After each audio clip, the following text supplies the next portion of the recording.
I am recording. Alright, everybody, welcome to a System Light game of Blades and Brothers. This is going to be a low fantasy game setting. You're a band of mercenaries. I'm on a mercenary kick right now. And we will take it going from left to right introductions. That would be Ian Wolf. Go ahead and introduce your character. My name's Bernard, but most people call me the Bull, because not only am I strong as a bull, but I'm almost as smart as one. Bernard appears to be a simple man, a former farmer, who got drafted into the militia because they were looking for able-bodied meat shields, willing to go forth in the King or Queen's name and die for him. But Bernard is a stubborn sort, and apparently he didn't die as easy as the others do. As such, he's continued to serve on, and he's somehow joined One Eye's band after losing a drinking game to the old man. Overall, he appears to be nothing more than a simple country bumpkin. He's not very smart, but he's honest and he's earnest. And he wishes to one day be a great warrior.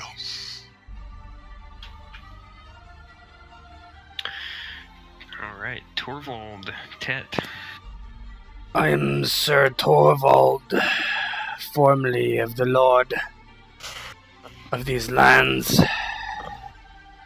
but I fled long ago for my own reasons.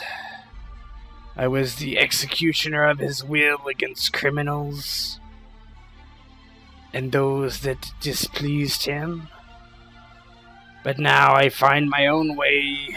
I thought the way was with honor of the sword as a knight, but nay, there's no honor there. You are only a killing machine. So I figured I might as well make myself useful as a killing machine with these band of men who do it for coin. And that is all I will say about my past or myself. Be away from me now.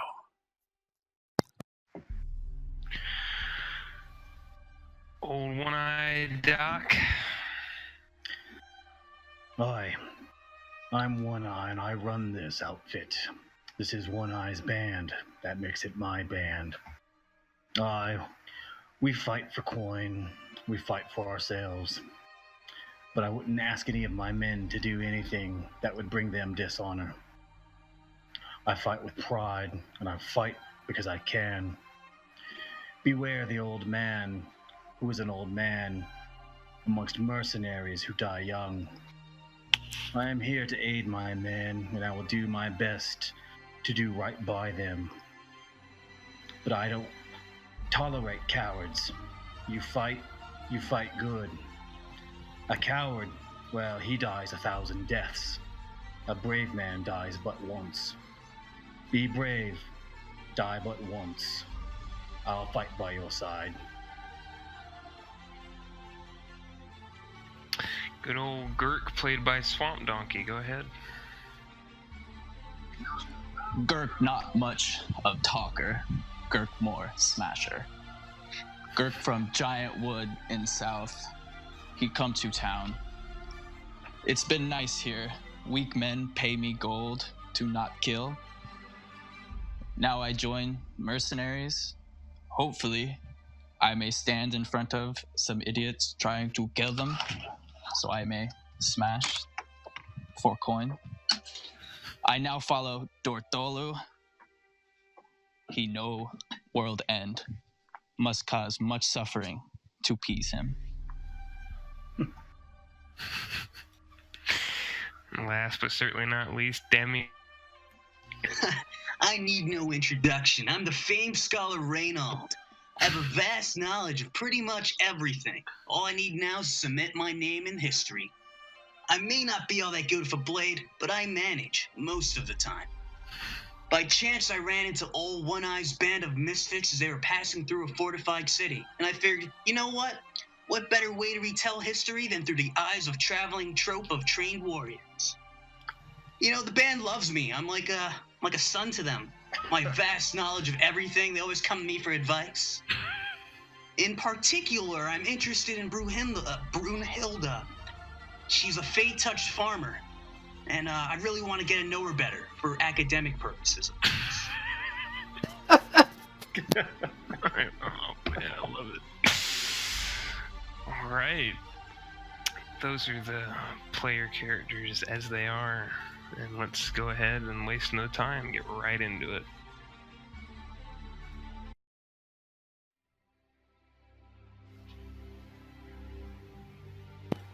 That's a familiar village. It is.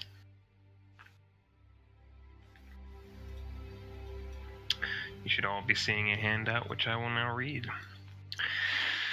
The Königsland, a nation once ruled by a great king with many dukes, lords, and nobles paying homage to his authority. The king, blinded by greed and the lust for power, dabbled in the dark arts of magic and wizardry. Strange creatures and men given the unnatural gift of long life began to permeate from the king's capital of Königsitten. From the seat of his great hall began the corruption, and it spread along what would later be called the Feywood. The people feared that their king, now mad from dabbling in the blood arts and dark manipulation of life, would turn his gaze further from the seat of his power. A great and unholy power was growing. Black-robed men brought the dead back to life, and nobles in the capital suckled the blood of babes for sustenance. It threatened to overtake the nation and everything the people held dear. Only by the heroics of men, led by the great Duke Harn, did the diseased heart of Königsland finally stop beating. Harn himself led a coalition of arms to bring down this dark empire, his sword piercing the blackened heart of the king. His name lost to history, the king fell on the field, and the horrors he had sowed all suffered the same fate. Harn was poised to become king himself, but the dark magics in the land did not stop with the king's fall. Roots, gnarled and twisted, swallowed up the brave warriors into the Feywood. Harn was no more, and not a man escaped the wrath of the corrupted nature all around. But those times are long since past. Now, Königsland is a nation of petty kings and pettier nobles. Peace is rarely sought and even more rarely maintained. Disputes rage on borders. Royal lineage is often fabricated, and the small folk suffer all manner of injustice by those with the coin and clout to inflict it. But, even so, the small folk can make a living. There are always opportunities abound, and life is not so bleak that it is not worth living. You are a band of mercenaries of decent repute in these lands. One-Eye's band has done much for coin, both good and bad, and are well received by most folk as a result of their reputation. A job opportunity has arisen in Königsberg, a small hamlet on the outskirts of the Feywood. The pay is great, the glory greater, and the potential plunder raises eyebrows and boggles minds. One-Eye has determined to seek out the magistrate offering the job and perform the deed to advance the company's standing. And you are on approach to the Königsberg right now along the road, and this is where you sort of see towards the top of the hill there, and it is as you see it. This isn't the entire company. One-Eye left a fair bit of them in a village before. He doesn't want to attract too much attention to this in case there's competing mercenary bands nearby. But you can do a bit of RP here and sort of establish some relationships if you'd like. I assume the relationship between everyone here, I mean, they've all been working together for some time now.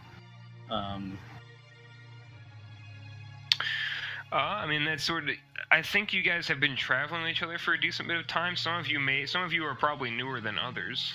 I would say Reinheld is probably one of the newest members of the group.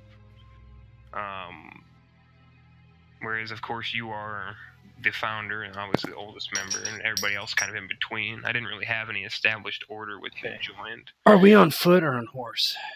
On foot. Okay. Gert can't fit on a horse, probably. Okay.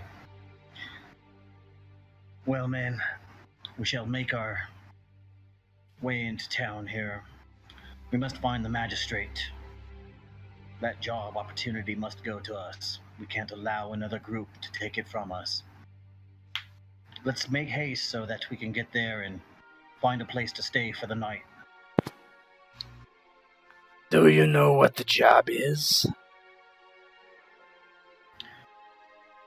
I have a vague idea, but I'd like more details before we discuss it any further. Do you Poor- think they'll have beef there? Yeah, and Girk like nods insistently when he says that, and like yeah, that's a good question. Well, it's a farming community, it looks like. I'm sure they have cattle. Oh, hope so. My stomach's tired of all this coney and tree squirrel. Well then, let us make our way into town. Righto. Alright, and if there's nothing further, I'll go ahead and bring you guys over into this tavern.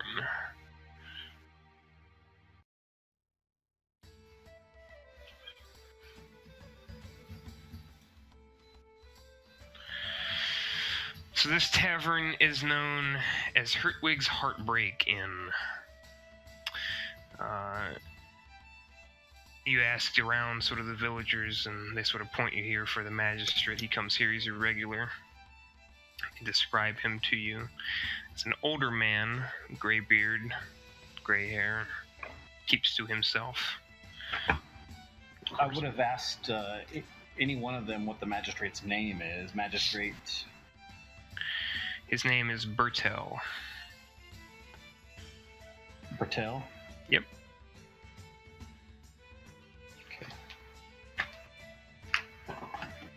Okay. So, One Eye makes his way to the bar, and he waits to get the attention of the barkeep. Alright, and this guy walks up to... So, good eve to you. What can I do for you? My name's Ertwig. Well met, Ertwig. I'd like to start by having an ale, one of your finest, if you have it. Oh, sure, sir. Let me go ahead and get you a pint. He goes over to a barrel with a just a flagon, and swipes it through and hands it over to you. Hey, just 1 crown for that there. Beer's cheap here. So One Eye pulls his pouch out from inside of his coat and pulls out the money and slides it across. And he pulls out one more and slides it across. Thank you for the hospitality, good sir. I have some questions for you, if you don't mind. Questions? I guess. Don't know much other than what's going on in me bar. Well, you don't have to know a lot, good sir. I just want to know where I might be able to find Magistrate Bertel. Oh, Bertel looks around and sort of squints his eyes. He points over to the corner. He's like, oh, there's him over there. He keeps to himself mostly. Well, I knew you'd have the answers. You look like a smart man. Thank you, sir. He gives you a nice gap-toothed smile. He's like, oh, anytime, sir. Don't forget to enjoy your beer. I grab the cup and I nod at him and kind of raise it to him in appreciation. Take a swig. It's fine ale you have here. Thank you. And I walk away. Alright, and I assume you're heading over to speak to Bertel.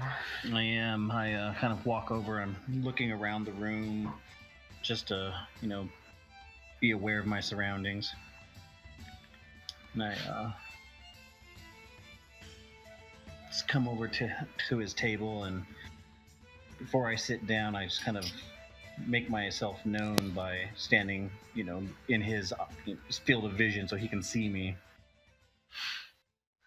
Alright, and we'll come back to that in a minute and see what's everybody else doing as you guys come into this tavern.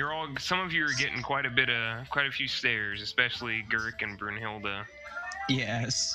So he said something about making sure like nobody gets this before him. So Girk's just seeing if there's anybody else that's like coming in that looks like they might be like any kind of trouble actually at all. He's kind of just looking for a fight, more like not to start one, but. I mean, there are a few armored men. I mean, there are a couple, people who are probably involved in some sort of martial venue here. I mean, you've got some people, a fair bit of people in here carrying steel.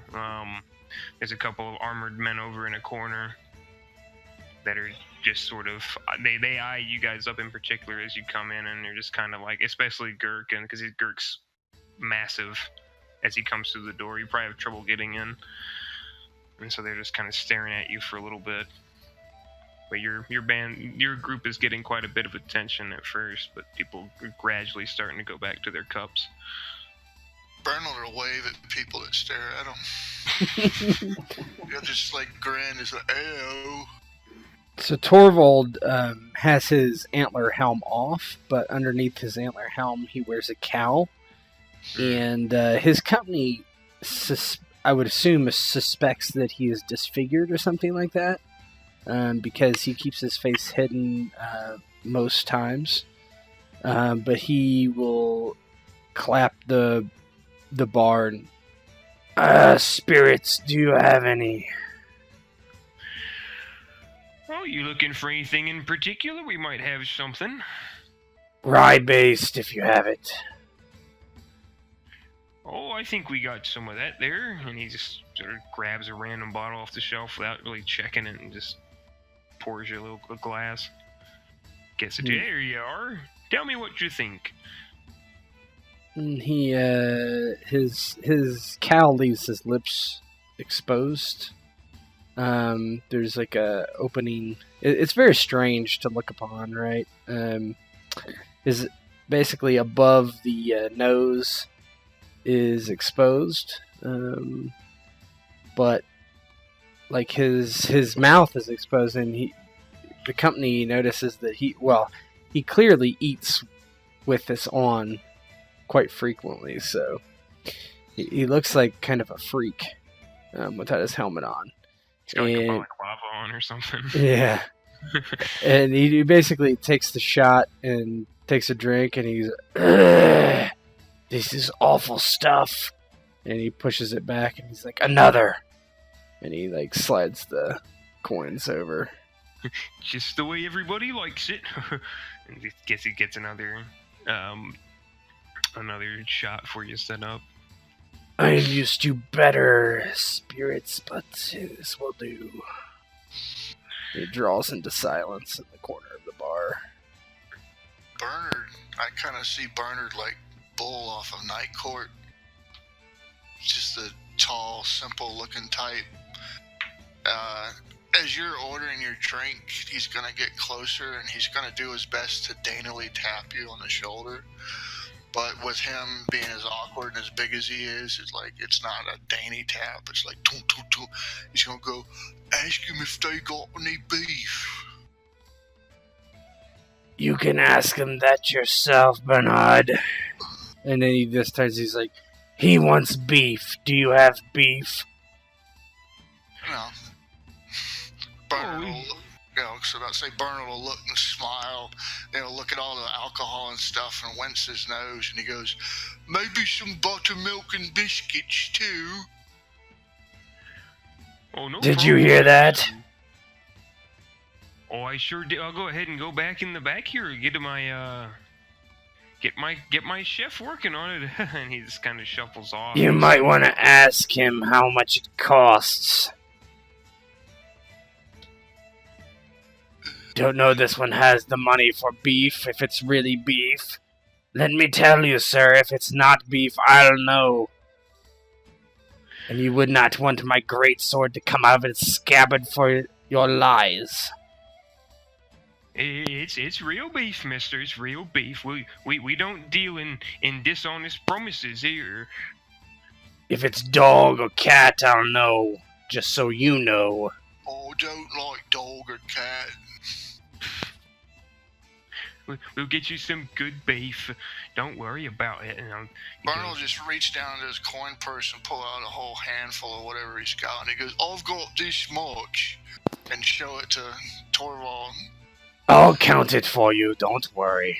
Yeah, and when you pull out a big handful of coins, his eyes get wide. Like he's like, "Oh yes, we definitely have beef. Yes, yes." Torvald reaches across the bar and like grabs the guy by his nape of his neck. He's like, "A fair price, man." And some people are looking at you when this happens, and he sort of like gulps and looks around. Of course, a good fair price for fair weather friends. And he's smiling, the big gap tooth smile. Very well. Bernard will relinquish the coins if you need to count it, but he'll gradually basically just slap you, laugh, and he just go, "They've got beef. I likes beef." And he'll start smiling to his companions, but when he looks to Gurk, he'll just mention like, "Not you," and then he'll look around, laugh to the others, and he sees Brunhilde, he'll just go, "Oh, not you either." And so, whenever you relinquish this poor bartender from your grip, he will. Yeah, I release him after he says that. Yeah. You see him like yelling at some kids in the back, handling pots and pans, basically.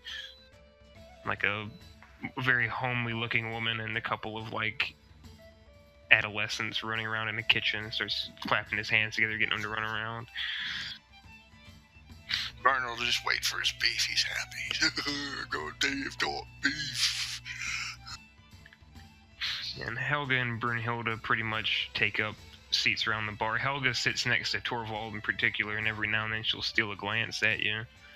Brunhilde is just sort of tapping her feet on the floor, and there are a couple of people playing some ad-libbed music and kind of a catchy tune.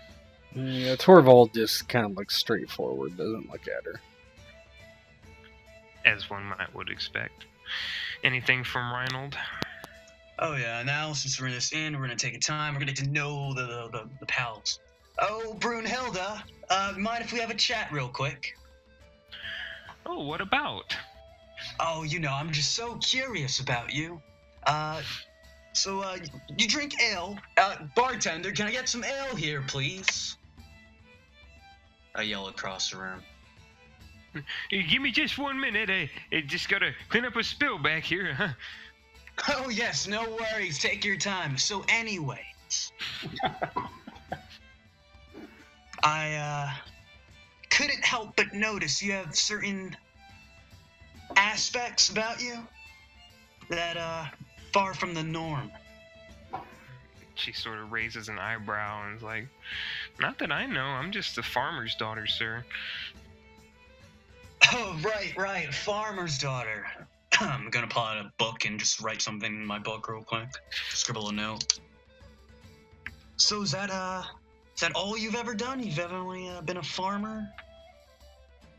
Well, I didn't do much farming, unfortunately, and they never really let me out of the house much. I did a whole lot of cleaning and cooking, though. They didn't let you out of the house. That's kind of odd, right? Do you know why? Oh, they say I had funny ears, and people wouldn't understand. And she does have pointed ears. Scribble. Not something I've seen. Yeah, it's pretty much, I'm just gonna chat her up about her past and junk, see what I can get. Sure, and I'll break you off some information as far as that goes. Anything else from anybody? And we'll go back to One Eye's conversation. Gurk just never sits down or stops pacing the room. He's just constantly stalking, I guess, the room, looking for threats, being a weirdo. Maybe pulls out a little book and reads it for a little bit.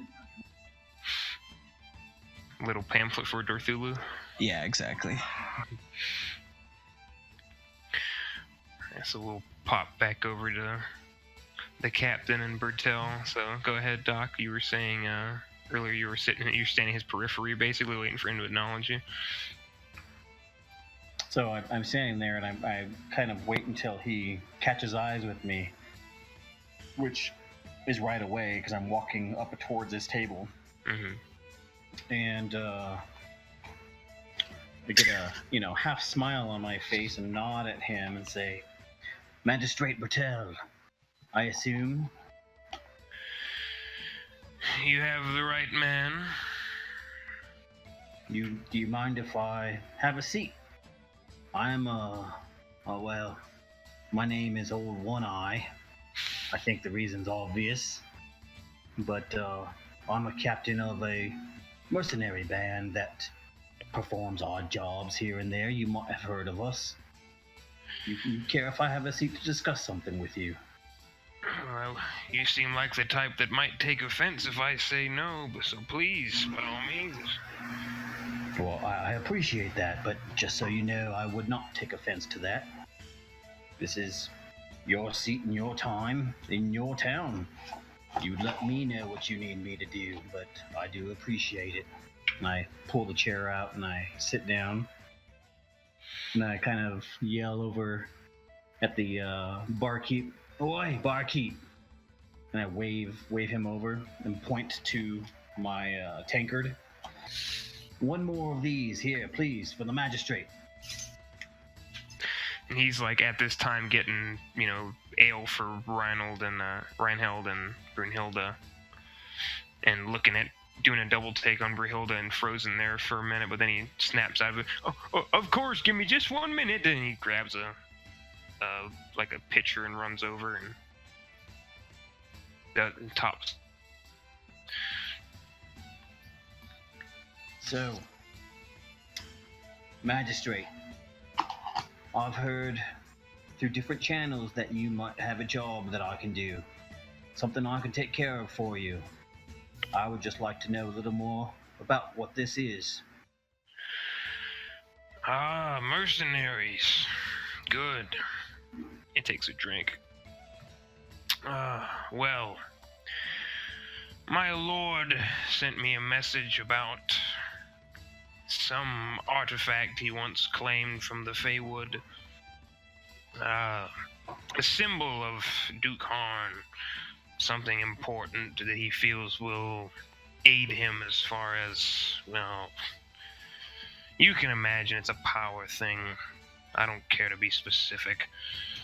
But he wants this. It's in the Feywood. No one will really want to go out there except for mercenaries. I sent some messages out through some people that I have.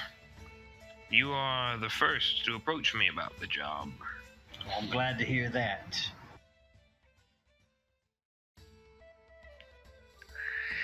I get the feeling, though, based on where you'll be going, that you might not be the last. Oh? Why is that? Simply because it's the Feywood? And he smiles. You're very confident, sir. No one wants to go to the Feywood. Not even the most adventurous of treasure hunters. Well, I understand it's a dark place and men don't want to go there. But I have a good company here. Strong men, courageous men. I think we can handle whatever it is we might run across out there. We'll bring your artifact back, as long as the pay is right.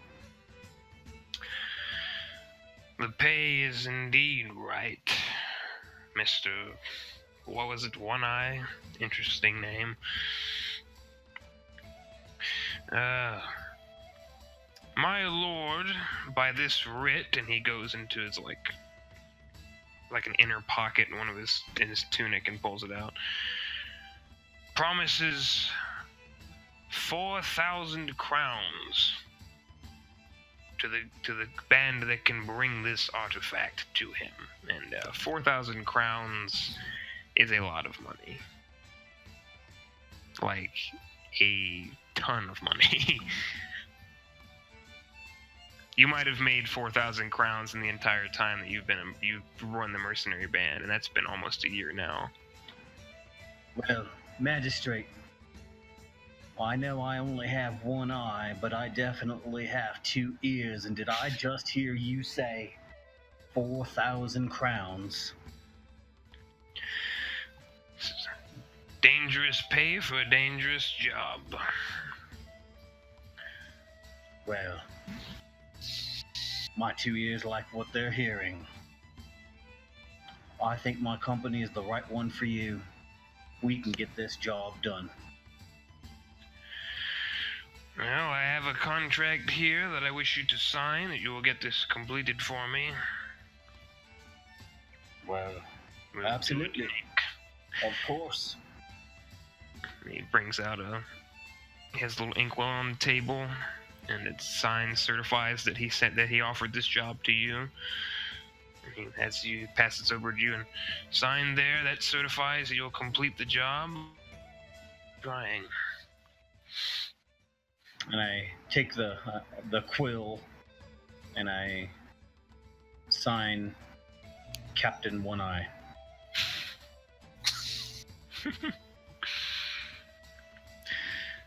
He looks, says, "Oh, I was hoping that signature might trick you into giving me your real name, Captain One Eye, but I suppose this will have to do." Our company is one that is somewhat known throughout the land. Captain One Eye, that's as good as any name. You can hold me to it. The company name, Torvald? Yes. One Eye's Band. That's what it is. I didn't get very creative with that part. I should have let Doc decide, but... I'll bite my tongue. Oh, I know where you're going with that, Wolf. But anyways, so you've got this contract in hand. This is a guaranteed contract for 4,000 gold crowns upon return of the artifact to the magistrate. So that's signed and settled away. Is there anything else anyone's doing in here? Eating my Paul Bunyan steak. Oh, baby. I'm just drinking. And it is actually real beef, as far as you know, Bernard. Oh, yes. Oh, delicious.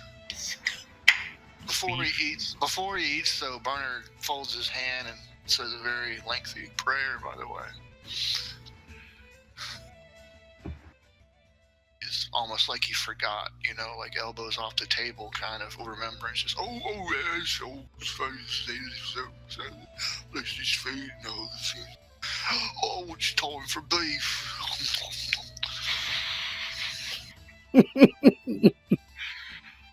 If y'all talk to him, he's got no problem talking with big, huge mouths of chewing. Answering back. Torvald's drinking. He, every once in a while, kind of like cast a glance at Helga when she might not be looking, or she might when he basically thinks she's not looking. He does.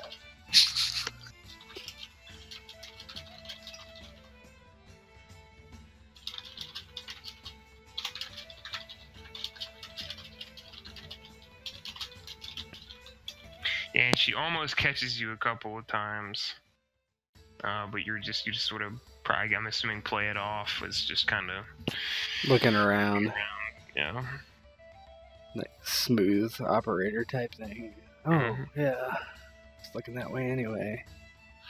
And just to sort of clarify, she's been pretty quiet, but she's been slamming them back with no noticeable effect.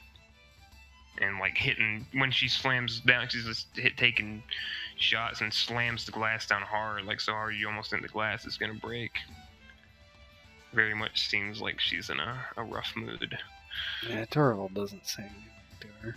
Bernard doesn't drink alcohol. It's buttermilk or water.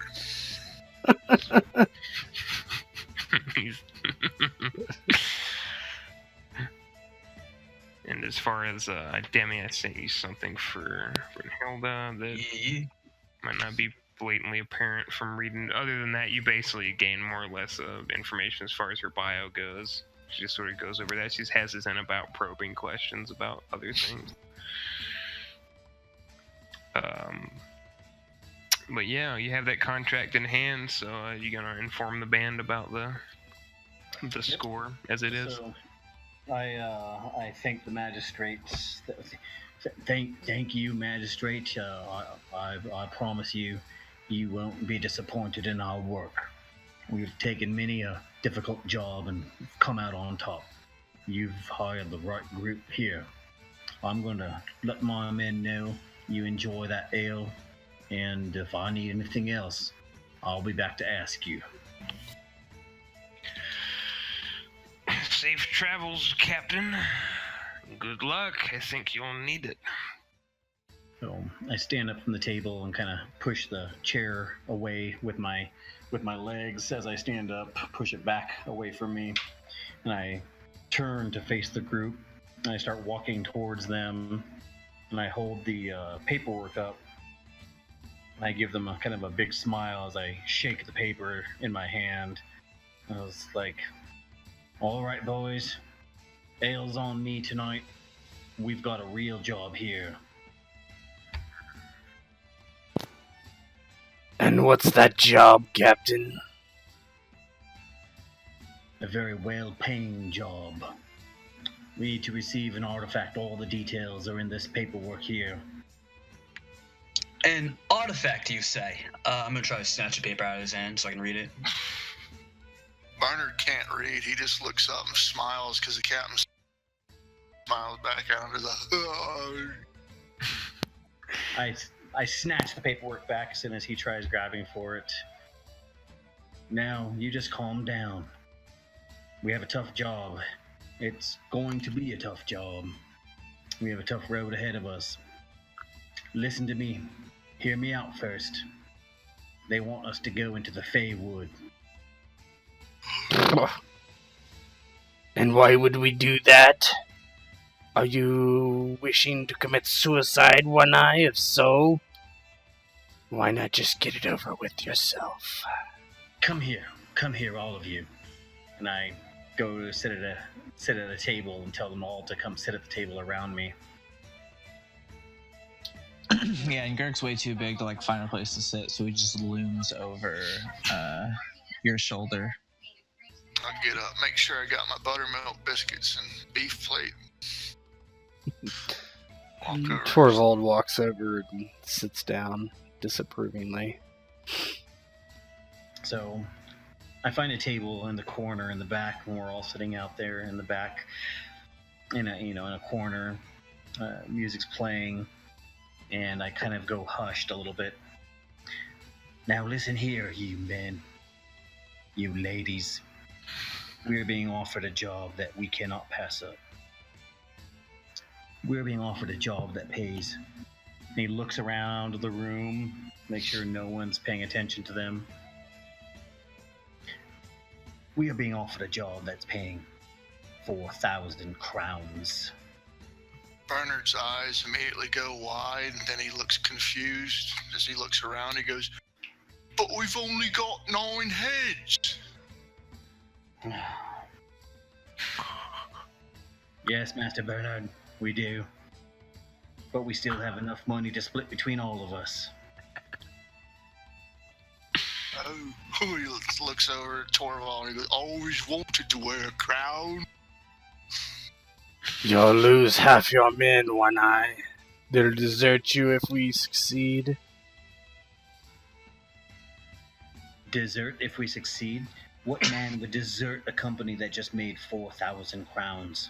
A man that's made 4,000 crowns and does not have to fight anymore for his living. Well, that's all well and good.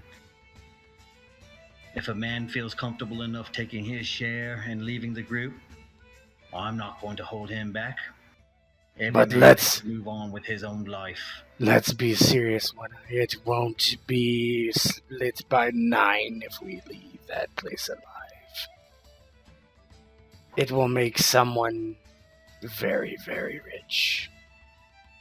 It will make all those who survive very, very rich. Right, the crowns are good and all, but you did bring up something about an artifact. You think you can go into more detail about that? Well, it's all right here in the papers, and I don't know what this artifact is. It actually. It is a jeweled crown with a matching sort of amulet with it. That is supposed to be something that has been written about in the tales of Duke Harn. It is meant to be. Harn is very much seen as a folk hero and everything that describes him as a jeweled crown of his dukedom, as well as an amulet that was fashioned for his line. So, did you express all this, or?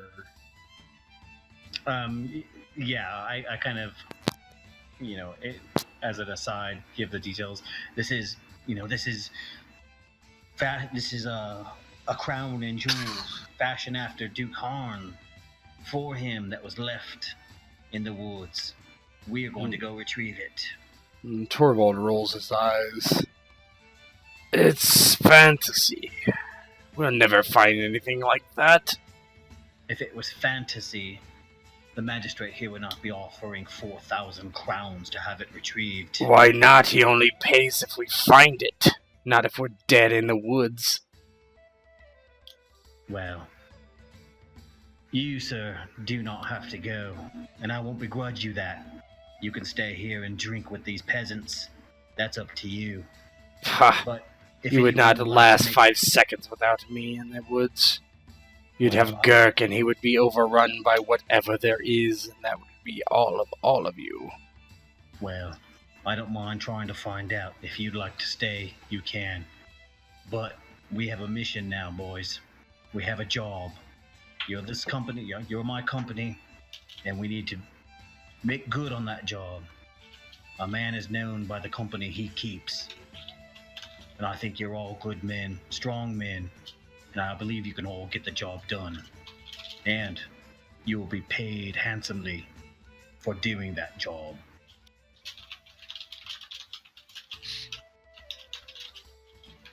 Torvald just kind of sits back and takes his drink of his spirit and doesn't really say anything to let other people chime in as they would like.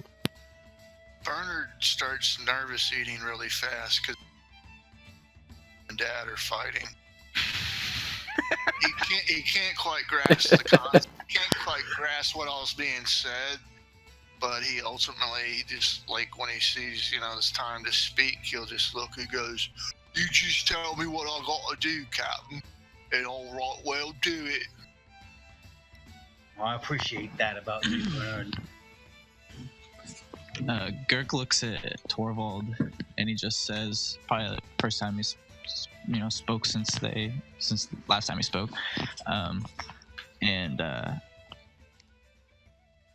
Girk didn't think you'd be the scared type. Gurk, I am not scared. I will die and be happy to be dead, but that is not the point. The point is, this is futile. I will go if that is what the company decides, but walking into the woods for no reason, just to be attacked by whatever horrors await us, he just shrugs. Points at the contract. It says 4,000 reason. I understand you might not understand this, but if we do not come back with anything, even if nothing exists, we get paid nothing. That is my main concern. Death is a blessing to some. But Well- going there and finding nothing, I expect this is a jest. I don't mean to cut you off, really, but if we're talking about the Fey Woods here, I've heard many rumors that there's this cave of wondrous items. Maybe our artifacts in there. There are very rare missing items that have been rumored to appear in that cave from adventurers who have escaped with their lives. I think it might be worth taking a look. Even if we don't find a crown, we might find something nice.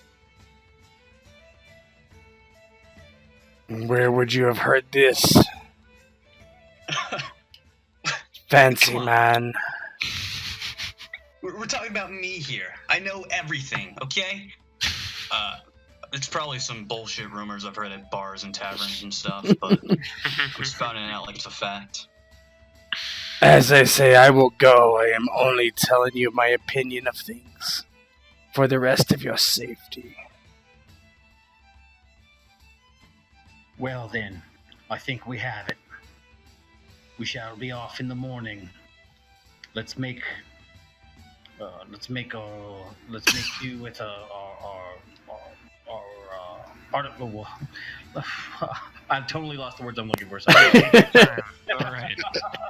Breathe and Have a think couple more about what you BBRs. like to use.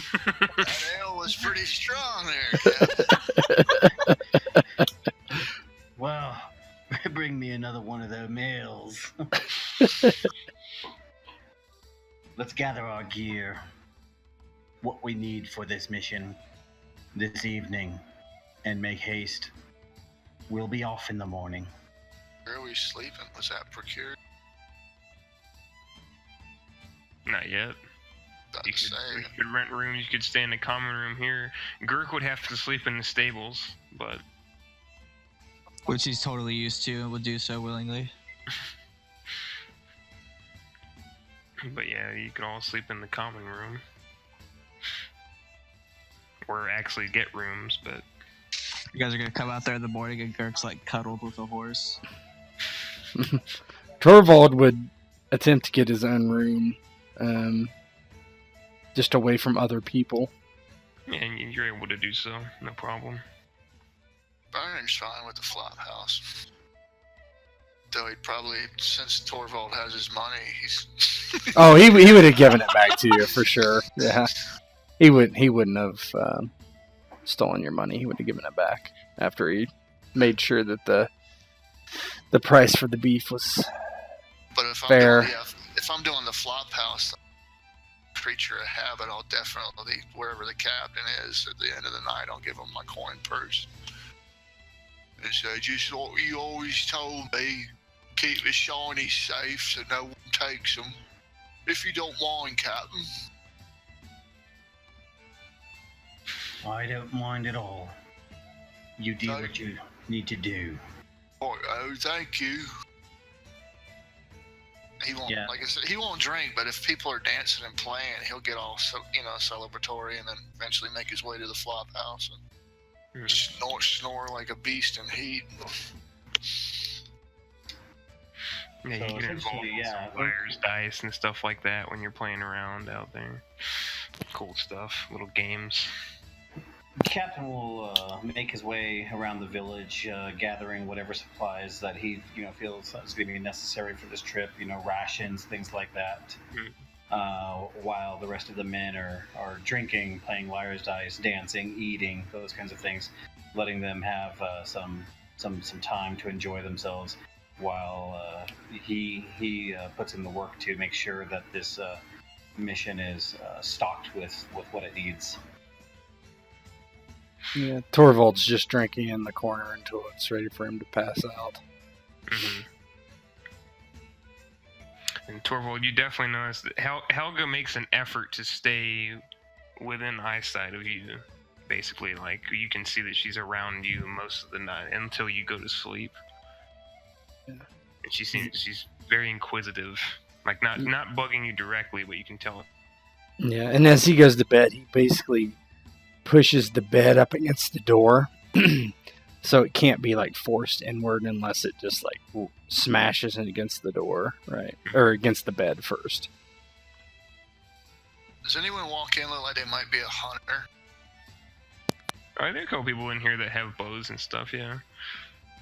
Actually look like they might be hunters, poachers, stuff I might have seen growing up on the farm. Yeah, you got a couple people that come in here with those sort of clothes, sort of like overcoats and cowls, and they come in with bows slung over their backs. Because I know what I want to convey. It's just Bernard isn't very good at conveying stuff. So if he sees something like that, he'll draw the captain's attention and he'll just point at him and just make like he's shooting a bow. Point at the dude again. Captain. What is it? Nod like you know what to do. Yes. What is it? What is it, lad? It's one of them outdoorsy woodsy types, ain't it? Well, oh wait, Captain's not there, right? Oh, you done went off, didn't you? Yeah, Who would be his equivalent to second in command? I guess Torvald. I gotta go bother Torvald would be his Torvald. sergeant. Yeah, I'm still But- drinking at the bar. Go over and go, Torvald, that's one of them outdoorsy woodsy types, ain't it? I suppose. What about it, Bernhard? Oh, I was thinking he might know where we're going to go, perhaps. Perhaps. But most people are deathly scared of that place, Bernhard. But I will talk to him. Come with me then. Okay. He puts his Smile hand like on I your did shoulder. something- Yeah, smile like I did something good. Yeah, Torvald has like a soft spot for Barnhold for whatever reason, and kind of walks. Yeah, walks over and says, You there, are your hunters in this area? It's like a small table of 3 guys sitting around and look at each other, and one of them's like, yeah, but don't tell the magistrate we've been hunting. And he'd sort of snicker at that. I don't care about your poaching. he says simply, Looking for a scout, perhaps. Oh, I reckon I could help you. Where you trying to go? You won't like my answer. The Feywood.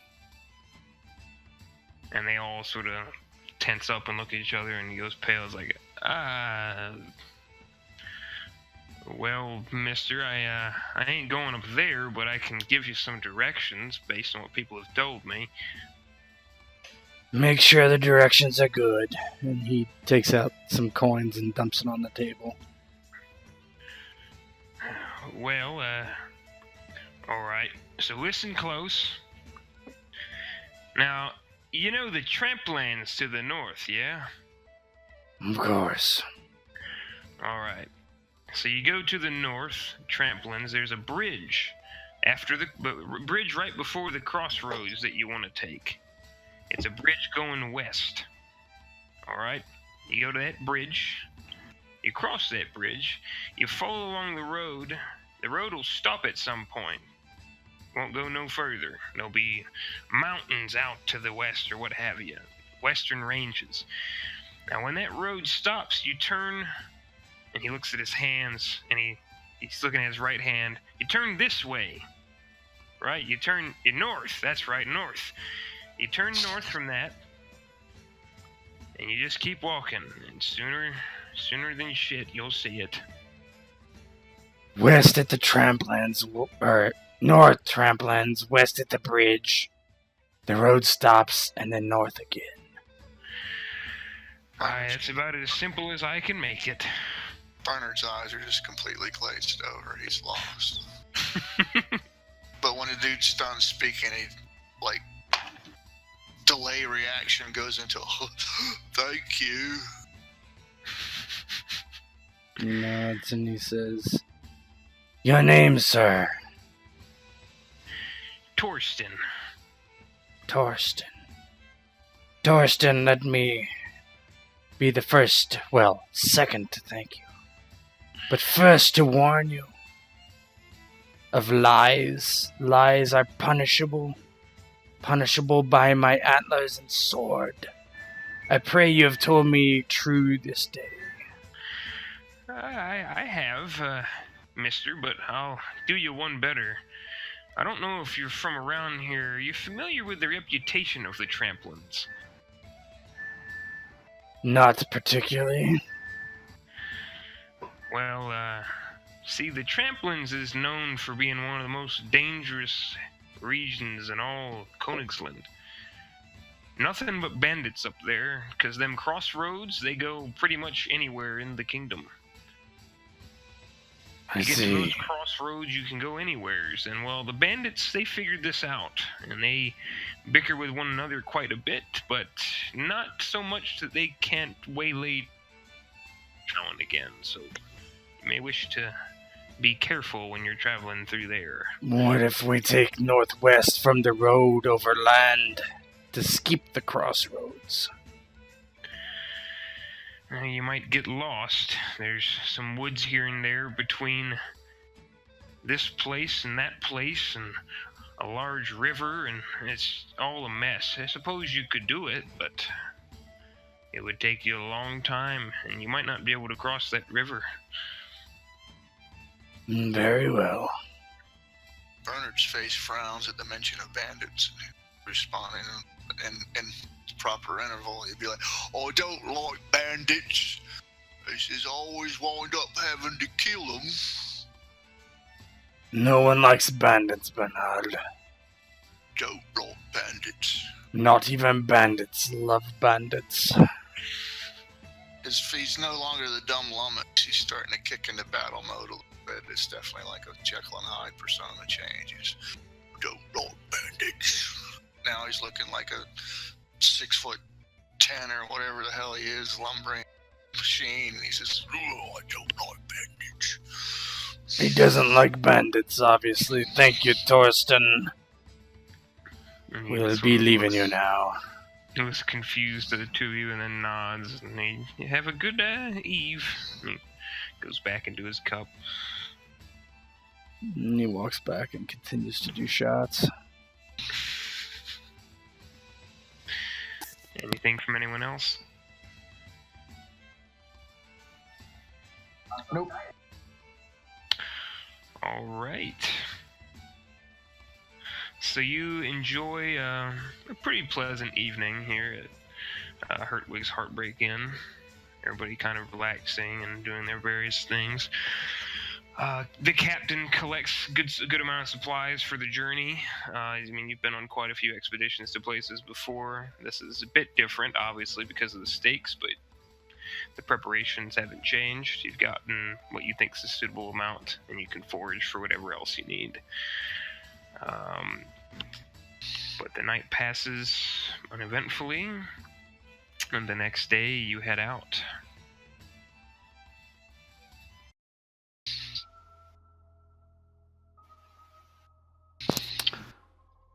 So Torvald would approach Old One-Eye the morning of, and Old One-Eye, one moment. Spoke to some hunter scouts that gave me directions, also warned me of bandits at the crossroads. Aye, the crossroads, up near the tramplands north of here. I too was asking about the best route forward. We could attempt to go overland and bypass the crossroads themselves, but the river might be difficult to ford, plus we would need a good guide through. Well, with the lack of a guide, the lack of rations to extend the travel time, and the lack of getting across a river, we're gonna have to take our chances. We're gonna have to take that bridge, head west towards those mountains, and then back towards the north into the Feywood. As you say, I only wish if we come upon bandits, we are not waylaid and injured. We should go into these Feywoods as strong as we might.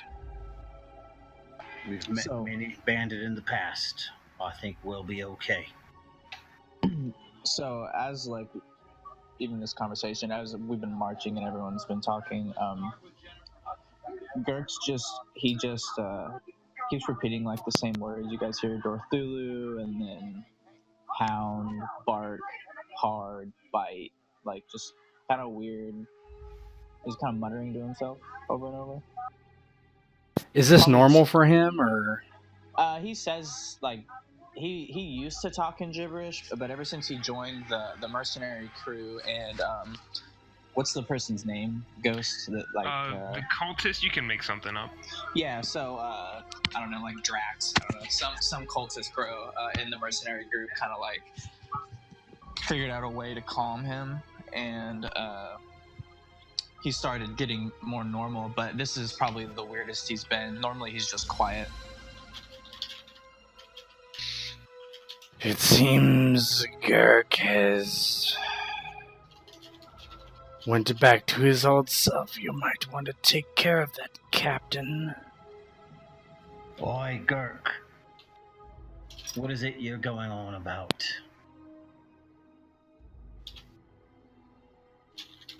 He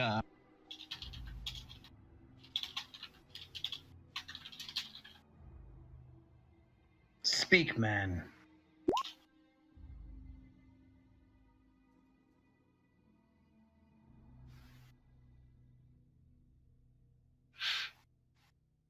And we'll say that cultist's official name is Draxo. I was waiting for Ghost to finish typing. I didn't know what he was saying. He says, "I've seen something," and he kind of like there's a quizzical look on his face, and then he says, "In my dream." Well, what is it you've seen? More here, but Dorthulu. And in his broken context, I guess he also says, Dorthulu come to Girk. You mean your old master? No, that's God. It's like the god that he and that guy worshipped. Yeah. Oh, I'm guessing Old One Eye and Torvald wouldn't even know what the hell that was. You've heard it referenced because this cultist Draxo spent quite a bit of time with the group. He was in it for.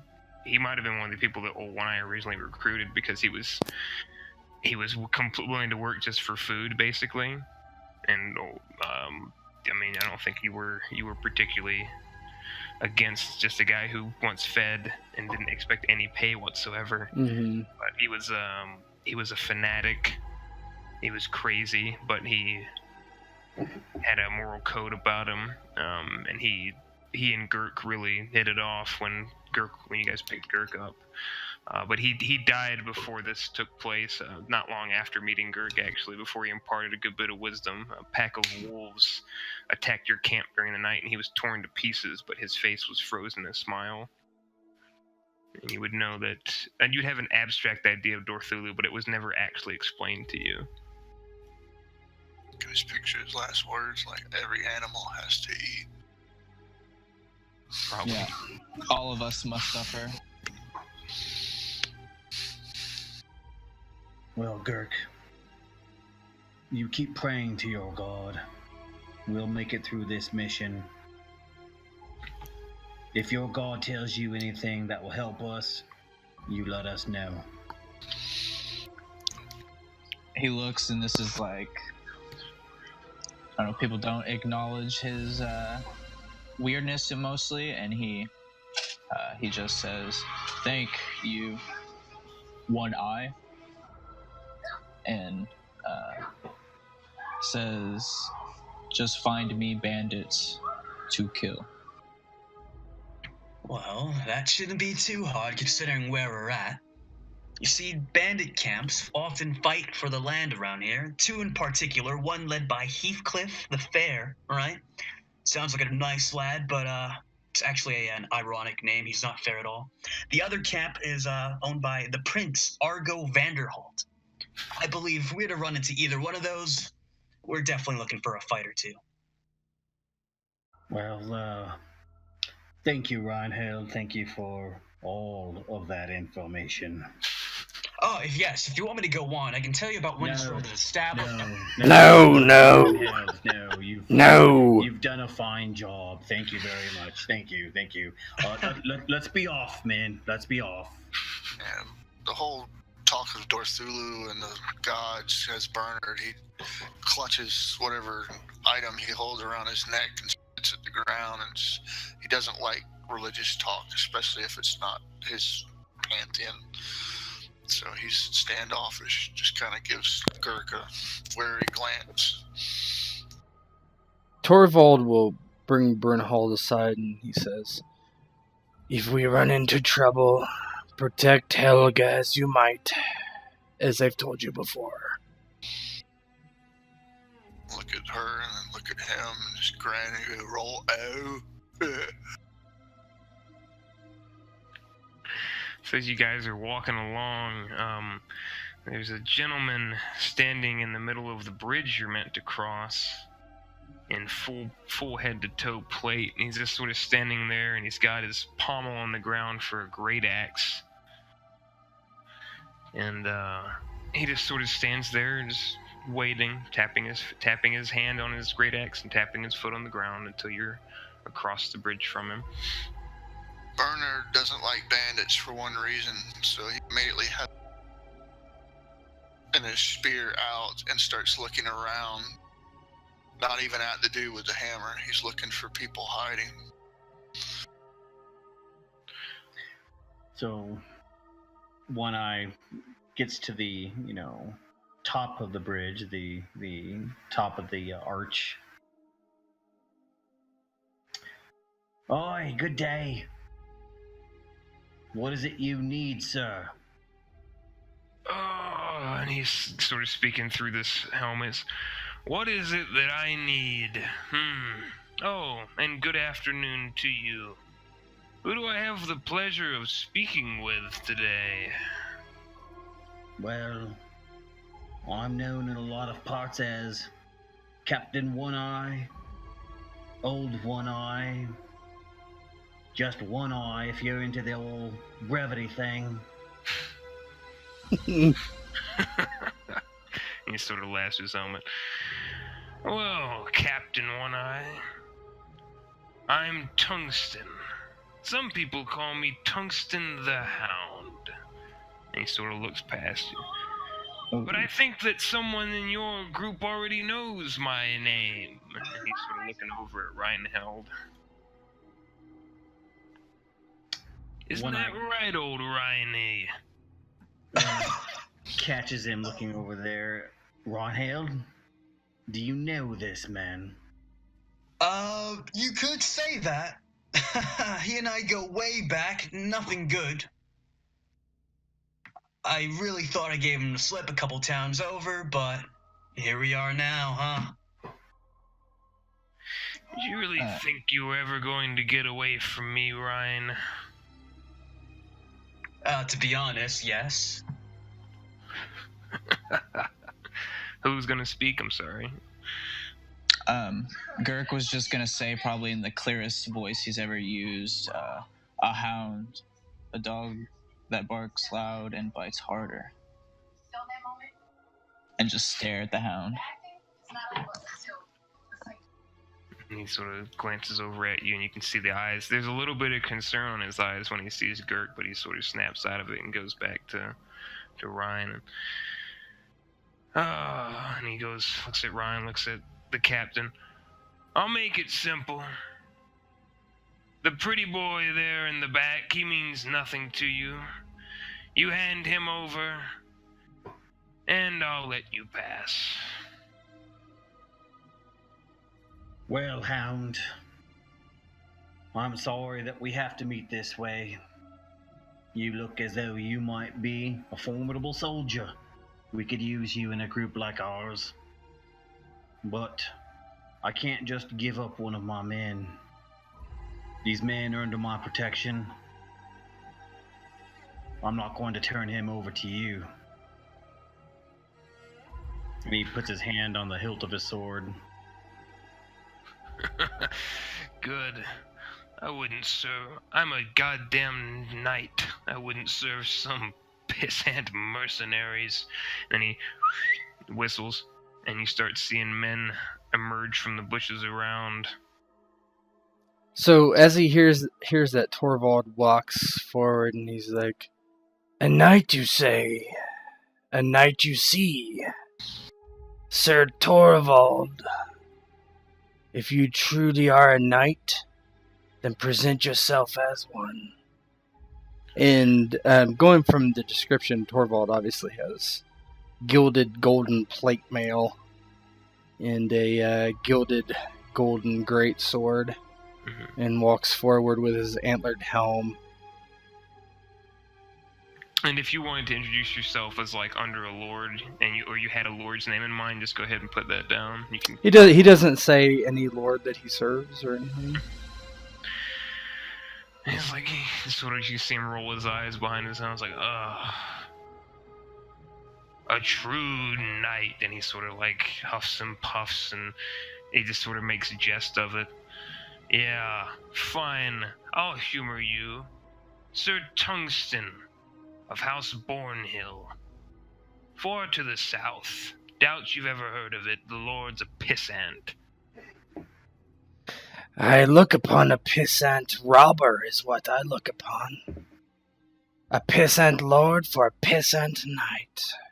My lord was a pissant as well. Lord Calistan. Have you heard of Lord Calistan? I have. He's a shitter. He is Like dead. knight, apparently. He is very dead. Do you know who killed him, sir? I'm guessing some fop with antlered helm. Yes. And he draws his great sword and he says, Call your men back and let us see if you are trained as well as you speak. If so, you will be dead quickly. And he sort of ponders for a moment and rubs his chin.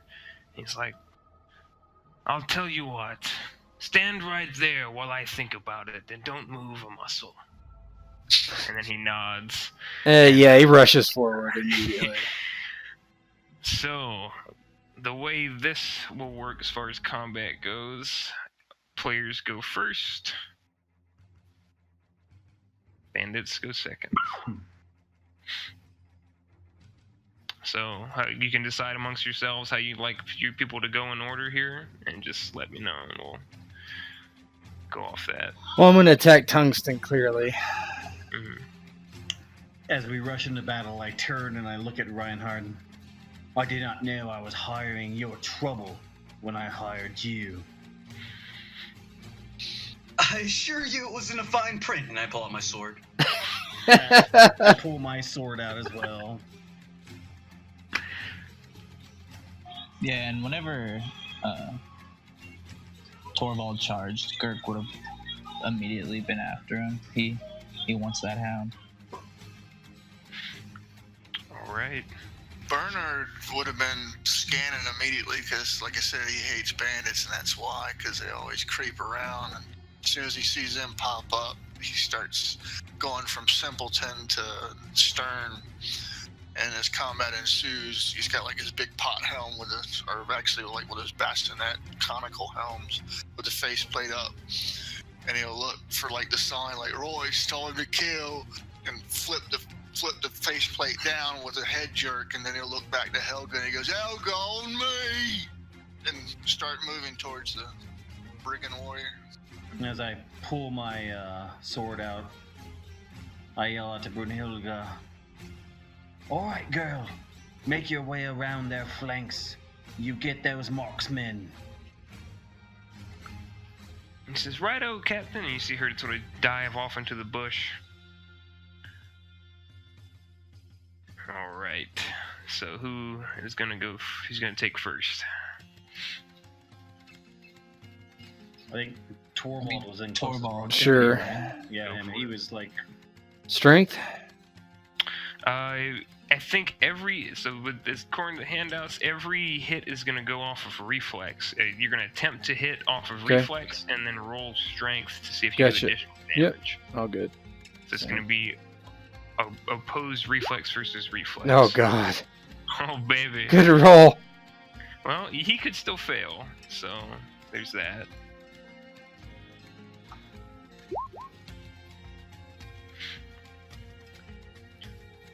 So you charge up, I'm assuming. Go ahead and describe how you charge up. Yeah, so he draws his great sword out and charges and like with a perpendicular kind of chopping motion, going for his hip. And he kicks the great axe up and catches it. He's got his hand on the head of it, and then another hand lower along the shaft of it, and just and parries the blow. He's like, well, I guess we'll see whose pissant knight's better, won't we? And he pushes it away. Yeah, he doesn't speak during combat. That's for shits. Oh, Tungsten does. Whoever's next. Gurk will go. Move yourself into proximity with Tungsten. So we have a good picture on this battlefield of where everybody's at. So it's Torvald and Gurk went after the Hound, right? Well, Gurk's going more like he's not going to attack the Hound, but he's going to attack one of these warriors, but keep his back to the Hound. He wants to bait and attack a bite from this dog. All right. But yeah, he's going to swing at a warrior. Reflex versus reflex. I can't beat that, so. If you roll max, you can. You can also luck die it. Luck die.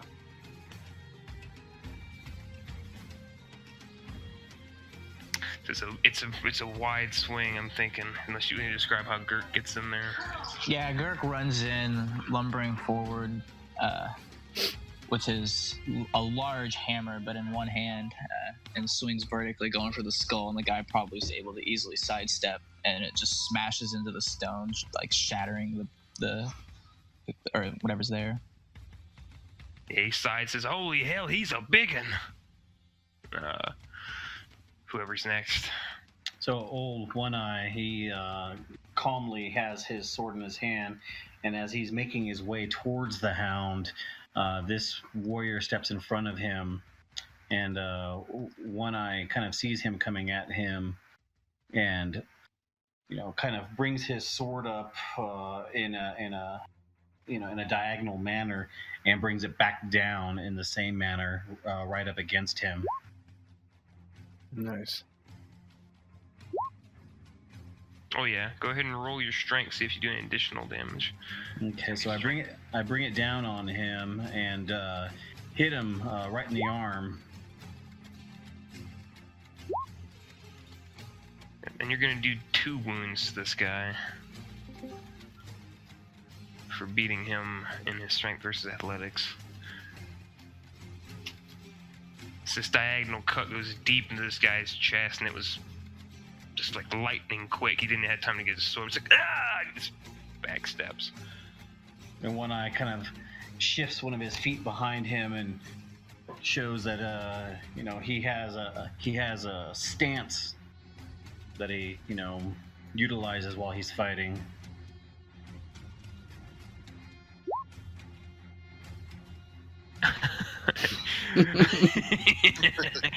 So It's in the backstory. Absolutely, I will go over that with you. I will go over that with you when your turn comes up again, if that's what you would like to do. All right, so let's see. I've got It's still Bernhard, Bernhard, right? Yep. Yeah. Who would like to go? Go ahead. Like I said, Bernard was like, Roy told him to kill. He's gonna lumber forth. He doesn't. Torvald would probably be the only person that ever yells at him for attacking the same target because the whole knight honor thing. So, and of course, it's the captain who just ran after the same guy he would run after, but he gave the yell to Helga. Hopefully, Helga will know the routine to basically all on my target. When he says, "Right, Helga on me," and he'll rush up besides the captain. And to him, it's just routine. It's been taught, and one of the limited maneuvers he knows. And he comes in, uses his height, weight with the shield, hopefully bashes the dude, and if he dashes him to the ground, in a motion pretty much just like those damn people on community service doing roadside yard trash. Because he's just a big dude. This is the whole motion is knock him on the ground, stick him with the spear, and that's what he's doing. He's going up beside the captain. He's just protecting his captain. Right, roll reflex, and then you'll roll an additional d6 because you're getting a surround on this guy, and that's one of the new rules we're doing. Because the other guy behind him hasn't moved up yet. How do I do the additional die 6? You can just roll a d6 do it as a luck. You just want me to do it as a luck die? Yeah, I don't know if it's going to automatically expend it, but yeah. If it doesn't, then sure, we'll just do a luck die on those. Alright, so you don't even have to roll strength.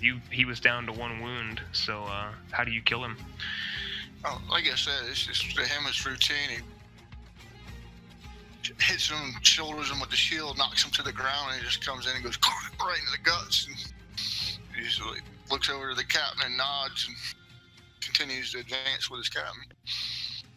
Strong work, Bernard. Let's get the rest of these foul men. Reinhold? Alright, seeing Gurk whiff, I'm gonna charge up to the guy he was attacking with my rapier. I'm gonna take a stab at his eye.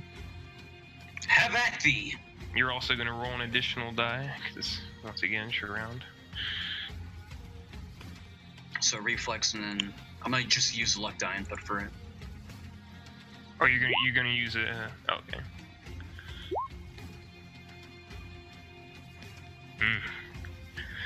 So you stab at him, and he was off balance a bit after Gurk swung down, but he's caught his balance a bit. So you got you just in time, and it just sort of swirl his head around the way. It's like, whoa, shit! And you just got this guy stepping all over the place trying to avoid swings right now. Helga's gonna fall in behind One Eye and Bernard, and right, don't move, don't stand in my way. And the brigand ahead of you guys, she's gonna take a shot at. She notches her bow. I kneel down and duck. Nails him. It goes flying over my head. She's not going to get any bonus damage to that. He catches an arrow in his shoulder. Brunhilde hasn't popped back up yet, but now it's them. Tungsten on Torvald. That's right. This is how you make a real swing boy, and he's gonna rear back for just try to devastate you with this. So reflexes on reflexes. Mm-hmm.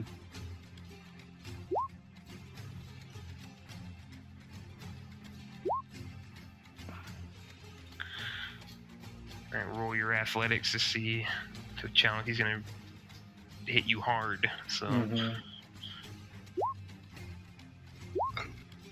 Oh God. He's gonna do 3 wounds to you. This strike from this axe comes down and just cleaves through a good portion of your armor. And you feel the blade digging in through your chest and torso. And he yanks it out.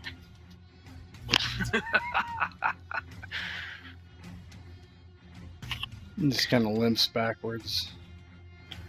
One Eye sees this happening out of the corner of his eye on the bridge there. Torvald! As you're yelling, this brigand decides that he's better than his buddy was, and he's going to try to smack you around a bit, Captain. Oh, I'd be surprised. Does he get the bonus die for defense as well? No, it's only an attack thing. Oh yeah, not even close. He comes in and he tries taking a swing at me, and I just easily bat his sword away without even, taking a look at him. And then he looks a bit dismayed.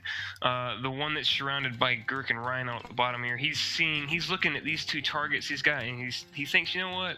I think the easier one's the best one. So he's gonna go after Reinhold here. The smaller target. Yeah, the one that he can actually look in the eye without looking up. Oh man, these guys are pros. The thing is that probably hit me. Whoa! That is not right. Right? No, you reflexes, not the, I don't know what that was. Yeah, I clicked on reflex. Did it again. Give me a second here. Is your reflex 5? His reflex should be 2. Oh, You're going with the skill. You're doing the skill check, right? This time I just clicked reflex because it wasn't adding like a die to it. Go Yeah, I'll do it through skill check. Yeah, do that. That should be right.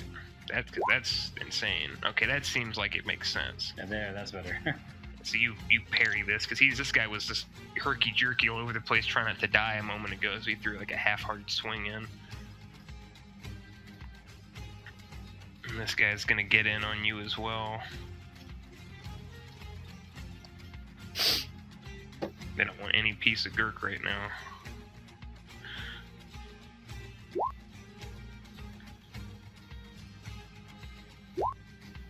Oh, he's a pro. Well done.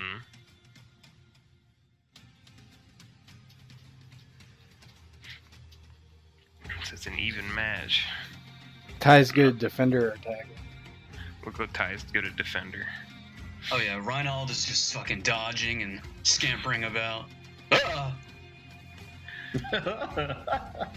And so these marksmen in the back here, he doesn't like watching his friends get shot at, so he's gonna shoot at Helga.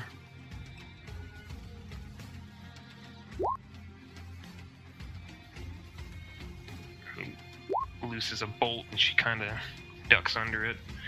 This guy is gonna see Gurk and he's gonna go ahead and he's safe, so he's gonna go ahead and test the bear. He's gonna shoot at Gurk.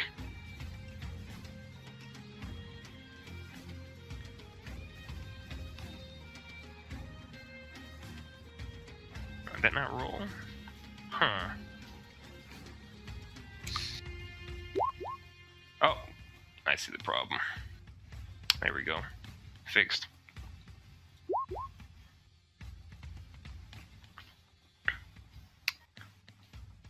Yeah, you're gonna take a 1 wound Gurk as a crossbow goes into your shoulder here. A bolt goes into your shoulder.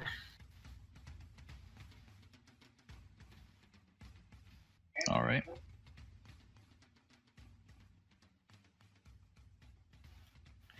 And it's back around to you guys. I'm gonna attack this guy with a luck die, I think. So he kind of staggers back under the wound and doesn't say anything like before, and he kind of spins and chops down kind of towards the back of Tungsten's knees with a luck die. Go for it.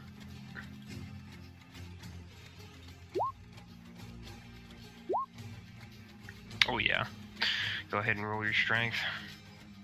Can I do another luck die for strength? You certainly can. I'm going to.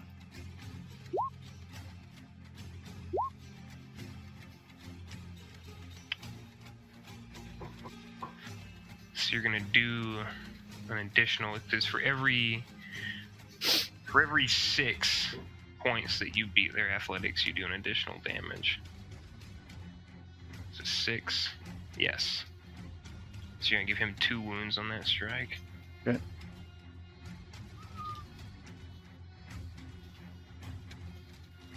All right. So ripping body parts off. Alright, so you're gonna have to roll. Let's see, what's a good one for this? So you're trying to get a hold of somebody and then tear off an arm here. So these guys, you're going to go against, we're going to go strength versus reflex to try to grapple a motherfucker.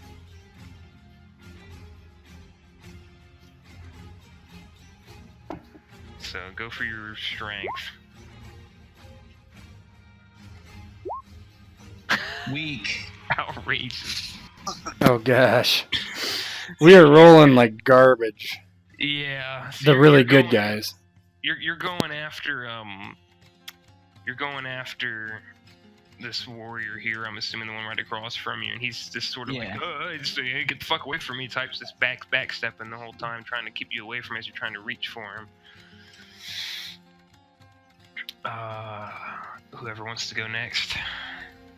So, One Eye, he's, swords clanking off this brigand. He's skillfully, defending against any of his attacks, making easy work of defending against his strikes, until he opens himself up to allow One Eye to put his leg up and kick him away so that he can break free from him and head over to Torvald's side to help him.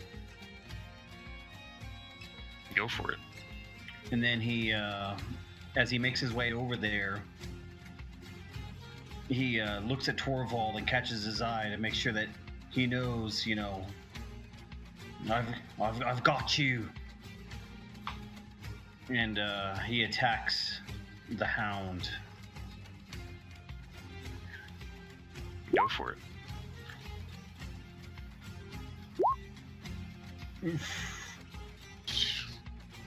Man, Tungsten's a fucking beast. So you come up to swing at Tungsten. He catches you as corner of his I eye. get a +1 though, right? Oh shit! Yeah, roll your d6. Hanging up, yeah. See if you beat him. Get a roll of 5 or a 6. Oh, that's what you needed actually. Because 5 went to the defender, right? Ty goes to the defender. It did. So go ahead and oh baby. Nice. Go ahead and roll your strength. See if you do any additional. I do need some help. He tries fending off my attack, but I find my way in and finally take a swing at him and hit him.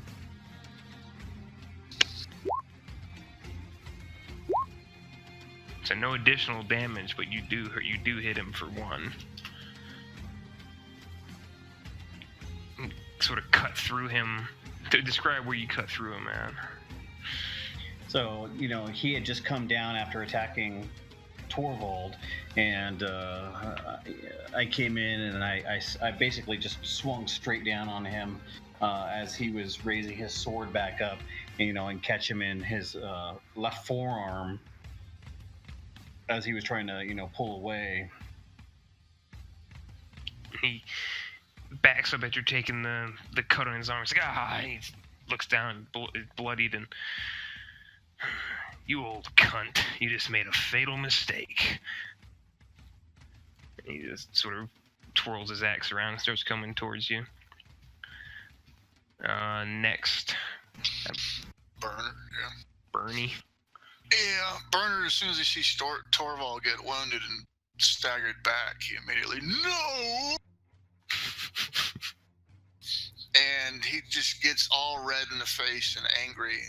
He just, whatever's immediately around him, he starts dishing it out. So he will secure his captain's advance downward by bashing into the warrior with a shield, depending on how well it goes. I won't describe what he does, but I will be spending a luck point to hit him.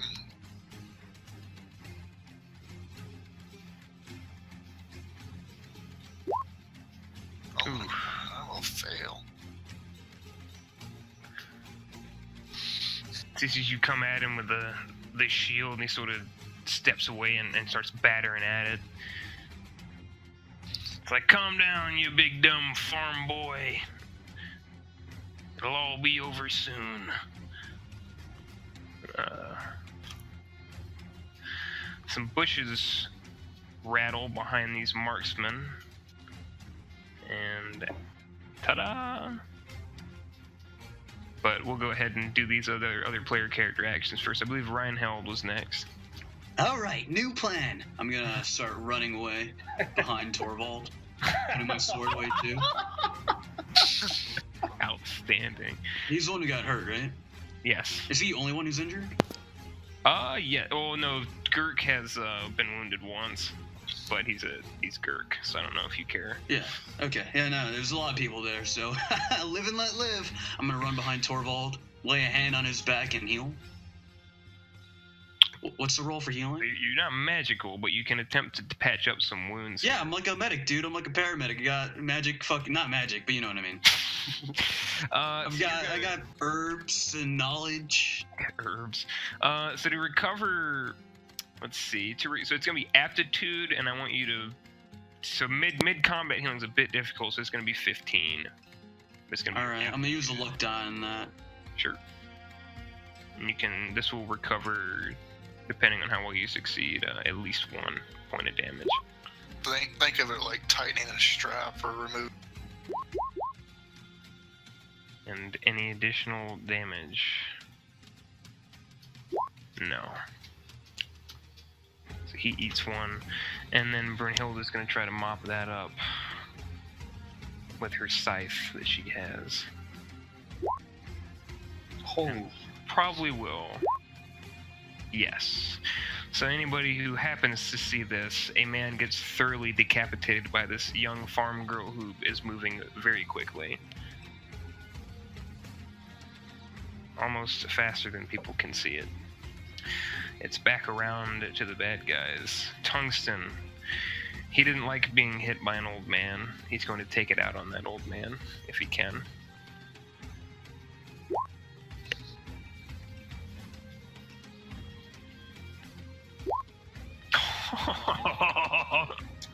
So as he comes trying to swing his axe on Nice. me, I see it coming down, and I move to my right. And as I move to my right, I just kind of bat it away towards my left. His eyes go wide because he realizes he's open now. The warrior that's fighting the bull is going to try to rein you in. Oh man, he's a killer.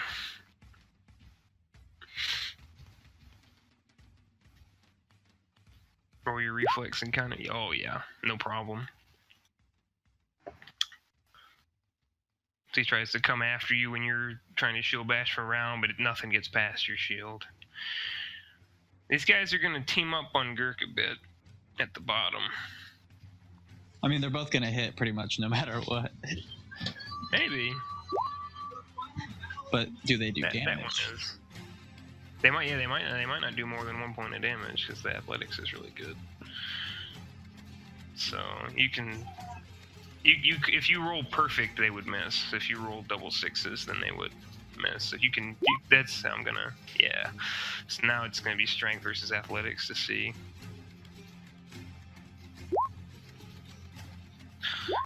Yeah, he's not doing any additional. It's just gonna be 1 wound.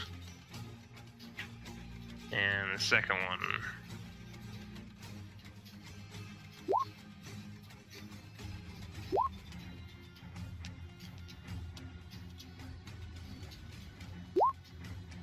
Yeah, so you take 2 wounds. These guys are hacking at you, but 2 wounds total. So I'm at 3. So the marksman back here just realized that he's been snuck up on. He's going to try to shoot Brunhilde from point blank with this crossbow.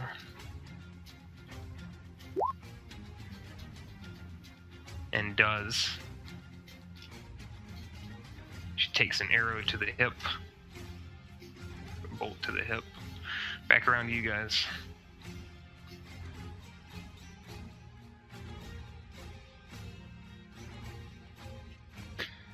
Torvald, just without any kind of mercy, overhand shot towards Tungsten's head. Doesn't waste his breath. It's been a rough one for you so far, man. Jesus. So he hears your footfalls as you're coming up and is able to right himself after missing one eye and get his axe up in time.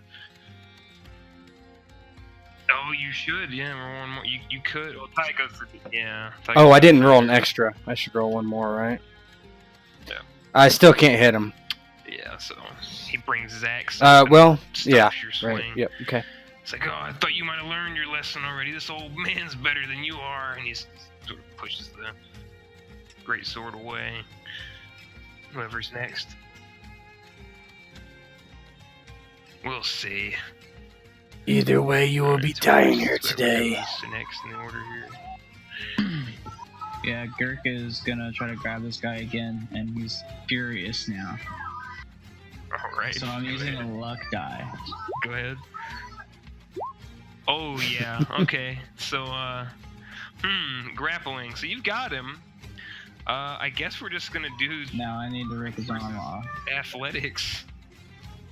Since you've got the guy. And I didn't really use another one.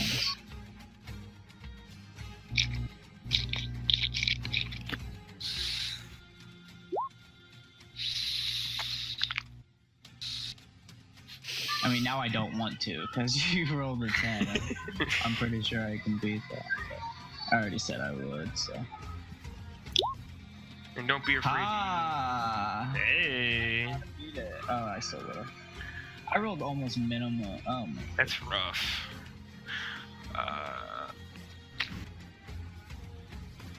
Yeah. So I'd say Gurk and Torvald are you're rolling in the awful. process of ripping his arm off. The two You're best kinda like, fighters. you're kind of. You're just kind of tearing away at the socket here. You can hear bones and sinews starting to snap, but it's not quite there yet. You dislocated his shoulder. Yeah, and he's not. He's the only thing he can do is try to break out of your grip now that you've got him. This is good. Ah! He can't just straight up attack you because you're cool. Bear hugging and trying to rip his arm off. So Yanking on it and stuff. Who's next? So,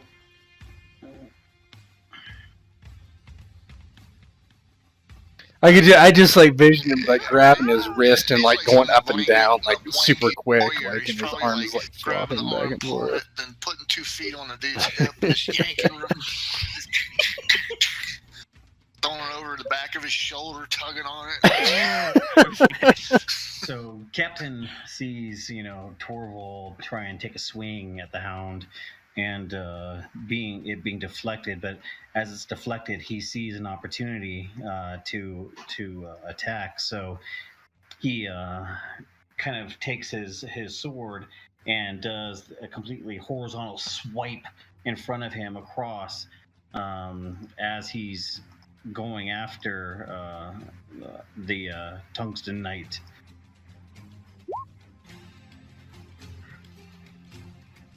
Wow, I rolled 3 1s. It's good enough though.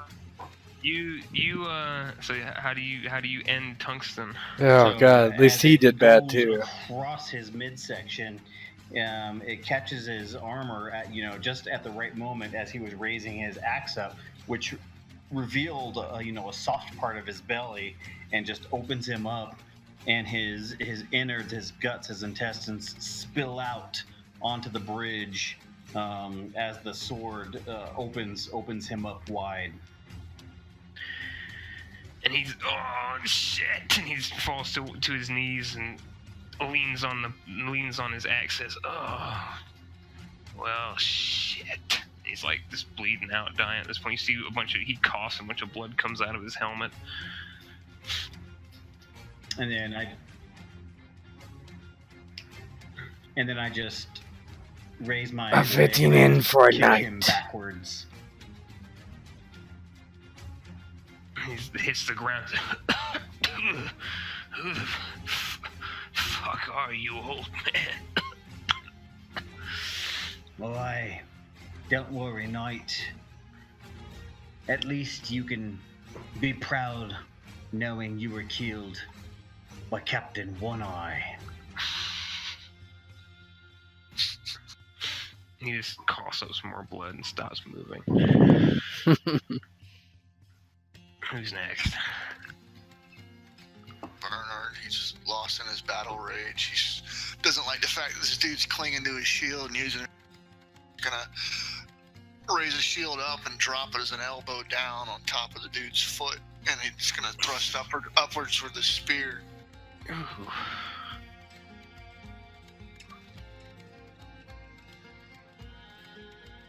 Oh god. That is a brutal thought. Ty goes in defender. Exact same roll. Ugh. I was gonna use a luck on damage if I hit.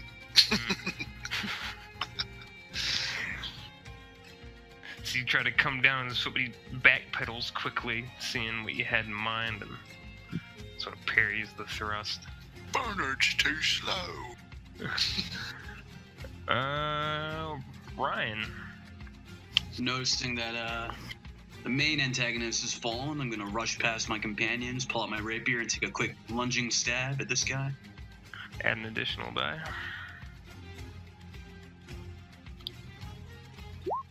Ooh, baby. That guy's a survivor, man.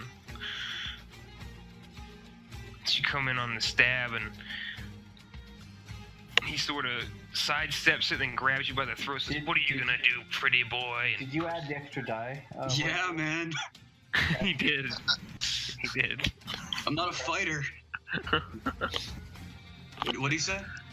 Oh, he sort of sidesteps and catches you coming in on that stab and grabs you by your throat and says, "What are you gonna do, pretty boy?" and pushes you away. Oh yeah, I totally land on my ass.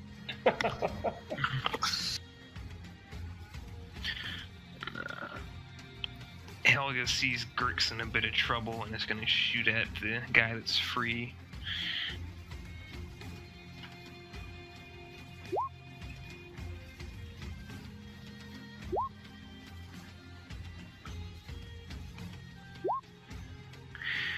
And nails him. Gets him right in the chest with an arrow. He staggers back. And Hilda...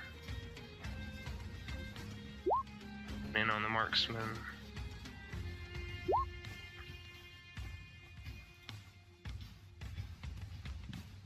She'll use a luck. Damage. Nope. Just chopping them up. Back to them. Looking a bit bleak for them now.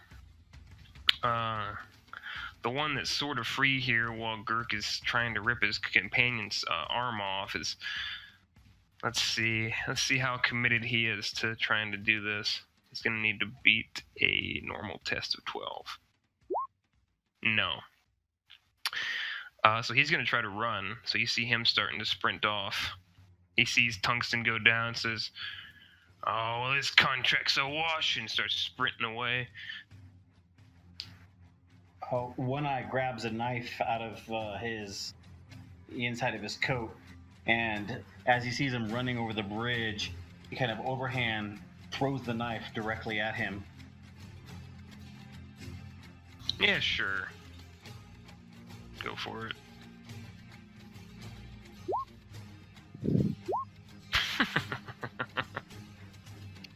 You catch him in the nape of his neck. Mm-hmm. Figured he wouldn't have depth. God, old One Eye is dominating this fight.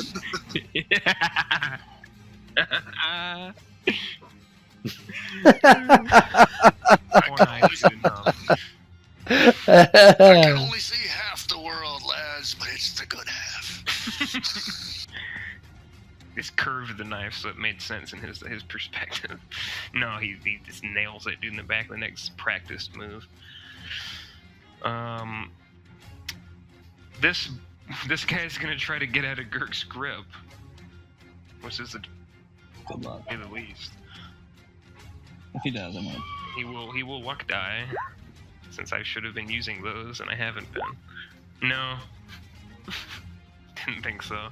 Yeah, you feel this guy trying to squirm out of your grip. It's like it's like a fish trying to squirm out of like off being tied down to a table or something. Like he's got no chance at all. This guy's surrounded, but let's see if he's gonna try to bolt or dig it out. Yeah, he's gonna try. He thinks he can win. This guy's pretty confident apparently. So. Just saw his buddy get a knife in the neck for running. Yeah. No one ever said brigands were smart. So he's gonna try to beat up on... Reinhardt's on his ass. Bernhardt's actually fighting. He's gonna try to beat up on Bernhard. I use a luck die.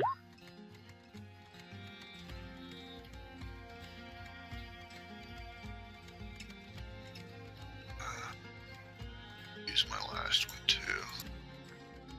By the way, luck will luck will replenish by 1 point after a scene change. So keep that in mind. So he's trying to swing up. He's trying to swing around at you, and you just keep blocking away with your shield. You're pushing him around. And is the marksman going to stay or run? He's going to run. Hilda, get him!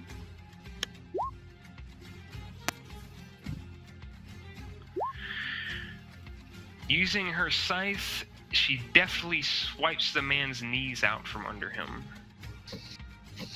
with the sharp end. With the sharp end. He is screaming out about his legs that are no longer there. It's back to you guys to mop this up. Or sure. I go after the guy with Bernhard, obviously. Just Additional move die. in and just try to hack him violently across the back. Sure. Works. Just add it as if it was a luck die. Roll your strength.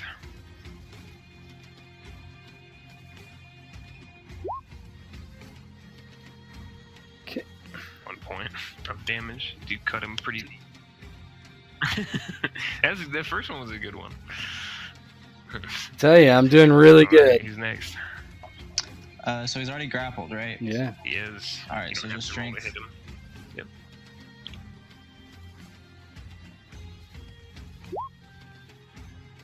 That'll be enough to do it. So tell me all about how Gurk demolishes this man. So Gurk, like, at first he was just doing it standing up. He had like one arm, one hand on When like you're the guy's this. neck / shoulder area, one on his probably elbow, and he was just trying to yank out, and it wasn't working. So he just kind of forced the guy to the ground, puts his shoeless foot on the guy's neck, and just yanks straight back and up, like kind of like starting a lawnmower, but with an arm. And it comes right off. Everyone just hears an extremely loud popping noise coming from my side, since everyone else is dead. Ah! Just screaming, yelling, "Oh God!" Just rolling around the ground in pain. And he takes the arm, and I know he's not going to do anything more this turn, but he begins to advance like towards, I guess, that one guy that's still up with the arm. Awesome. So that guy ends up dying after a little bit, as everyone expects him to. Who's next? So One Eye just kind of he sees what's going on, and he walks over and grabs his dagger out of the neck of the man who tried running, and just kind of wipes it off, puts it back in its sheath, wipes his sword off, puts it back in his sheath, looks over his men. We will do just fine in the Fey Wood. Just fine. Watching them finish up this guy. Who's next? Nope. Reinhold and both the NPCs. I think that's all of And us, isn't it? Bernhard even. Reinhold? Yeah, I was gonna say Bernard doesn't like being blocked, so he's just gonna resort to like a temper tantrum for a lumbering giant kid. He's going to grasp his spear in his hand, and instead of poking him with it, he's just gonna punch him with his fist. With the spear in his hand, punch him in the fist, and then kick him as hard as he can with his big old 6'9", size 22 wide, friggin' sabatons on his leg. Just kick him in the groin as hard as he can. Oof. Additional die. Yeah, pretty much. Like a Shaquille O'Neal has kicked you in the balls, basically. Oh man. So you just smash the shit out of this dude's jaw, and he's staggering back, and then the follow-up kick to the balls. Just he just falls over on the ground. Ooh. He's not dead, but he's no longer interested in this fight.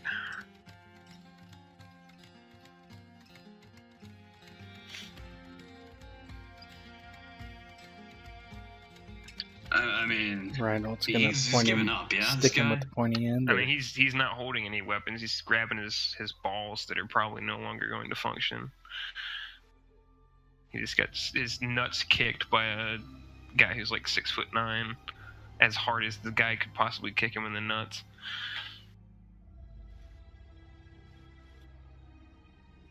I mean, do you guys want me to kill him? I can try. He'll probably still miss. Yeah, I figure we'll leave him alive. Okay. We could use So, the question. Reinhold's gonna pat himself down. Well, that clears that up. Just gonna look over to the battlefield at the corpses. anyone that knows Reinhardt or Bernard, he's kind of lost in the moment, so you might want to try to talk him down because he's really angry.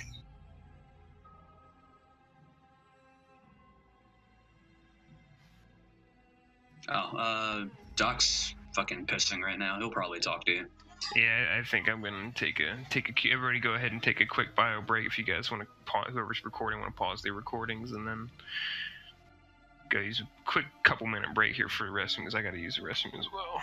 I'm gonna pause my recording.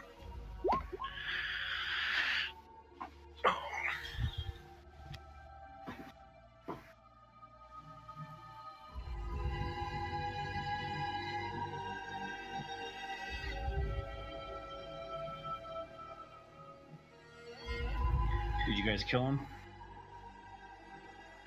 No. The last brigand? No? No. Bernard's, he's really mad, so he didn't resort to regular tactics. He punched the dude in the face with his big ham hock hand. He still had the spear in his hand when he punched him, and then he kicked him in the groin as hard as he could.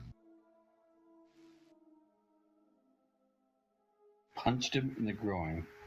No, I punched him in the face. Basically, he realized he couldn't hurt this dude professionally, so he just resorted to simpleton tactics. He just kept the spear in his hand and just punched the dude full force in the face with a spear in his hand, and then he just hauled off and kicked him in the groin as hard as he could with his sabatons on his feet. Knocked him down to the ground. That's what they were debating, if they should kill him or keep him alive. I made the comment that Bernard, he's got that look about him when he totally call him the bull too, because he gets kind of lost in combat. So you might want to try talking him down. Not that I would personally try to keep attacking everybody, but he's just lost in the moment. So.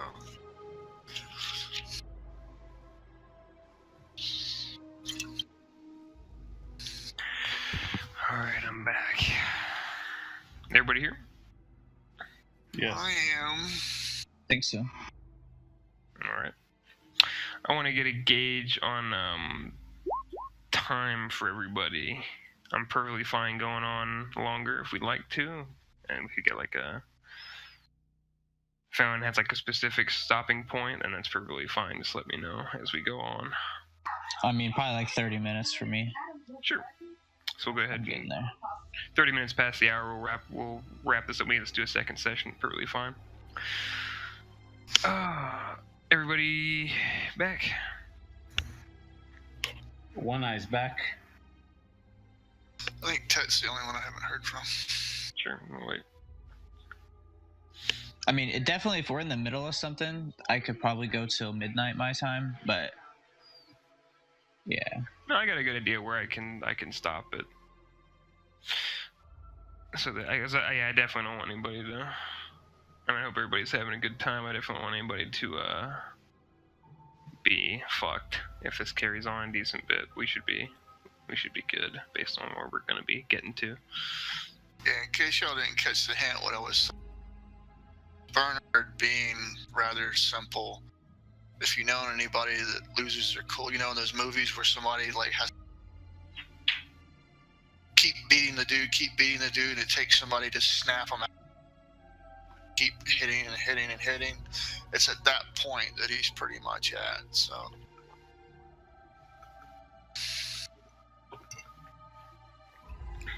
Basically, Bernard's about to stab this guy to death. Bernard's gonna pretty much try to kill any around him unless he's. But yeah, starting with the bad guy. Like I said, I personally wouldn't attack anybody. I'm just trying to give y'all a cue if y'all want to talk him down. Otherwise, he's just gonna keep swinging it like, no, no, no.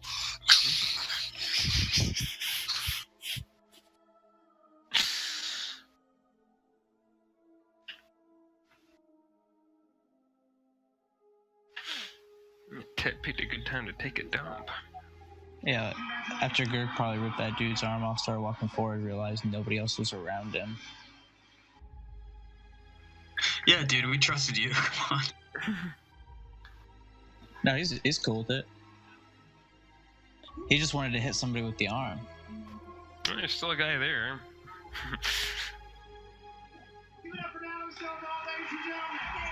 I was gonna say it, but I forgot. The first arm I ripped off, he was gonna take it and like rub it across his chest, like with a stump. Oh god.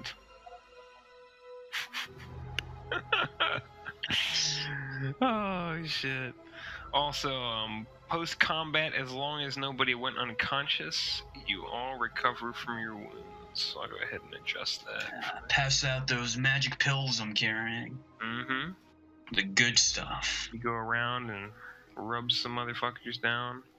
Captain One Eye never took a wound. Well, that was pretty good. It's pretty clutch, that fight. Yeah, man. I missed every hit, but I didn't get hit, so pretty It fair. worked. I can't hit anybody either. We have the same reflex, I think. Yeah. So I just ripped his arm off. Yeah, so I liked your creative way of getting around it. It's a good idea. Yeah, I was But- like, if he lets this work, then that he's just letting me replace this as my reflex. but But if yeah, not, I was totally cool with it either way. But Mhm. Yeah, with the reflex thing, I did make some of the stronger characters, most of them, I made it to where their reflex was a bit lower based on their background because they're not trained warriors, but you're strong as fuck, so when you do hit, it hurts. makes sense. Is there any? I don't think there is any to reread the thing, but there's nothing like if you roll a certain amount over their strength with your athletics, you don't negate any damage, do you?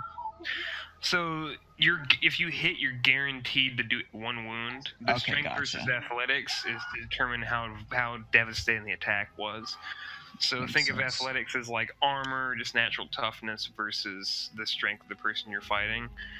That's why Tungsten almost demolished Torvald in the first exchange because he rolled like 3. Yeah, so that's he what rolled total- 2 yeah, over. definitely.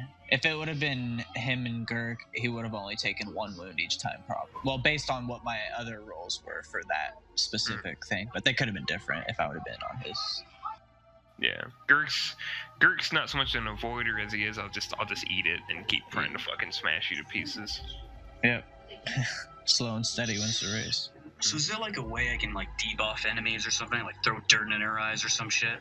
Yeah, and I encourage you to get creative with you, because I know that Reinhard's very much a support character. He's not a good fighter. Yeah, I got 2 and 2, so even if I hit him, I'm not really doing much. Yeah, you're supposed to be like you're supposed to be ganging up and doing stuff like that. But if you've got creative like ideas, sure. If you got ideas you want to throw out there, like hey, I like to do this or praise that or figure that out, you could support people and just if it makes sense, I'll definitely give you the opportunity to do it.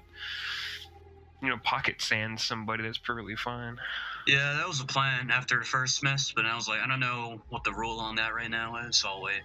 Yep, I put it in the beginning of the handout. I encourage creativity with this because it's very rules light. So Yeah, that's why flying by the seat of your pants here, which is fine. That's why I liked in the beginning of this combat, because I clearly outmatched one of the brigands.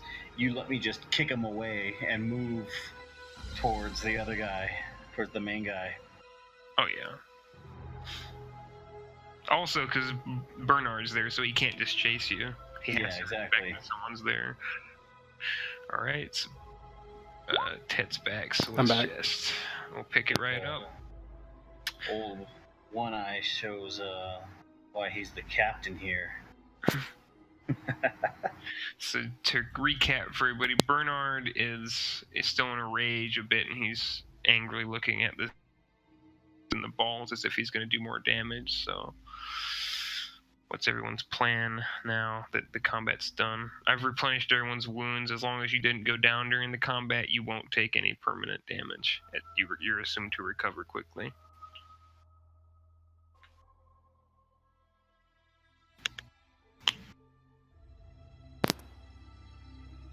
And Torvald looks down at the dead knight and doesn't really.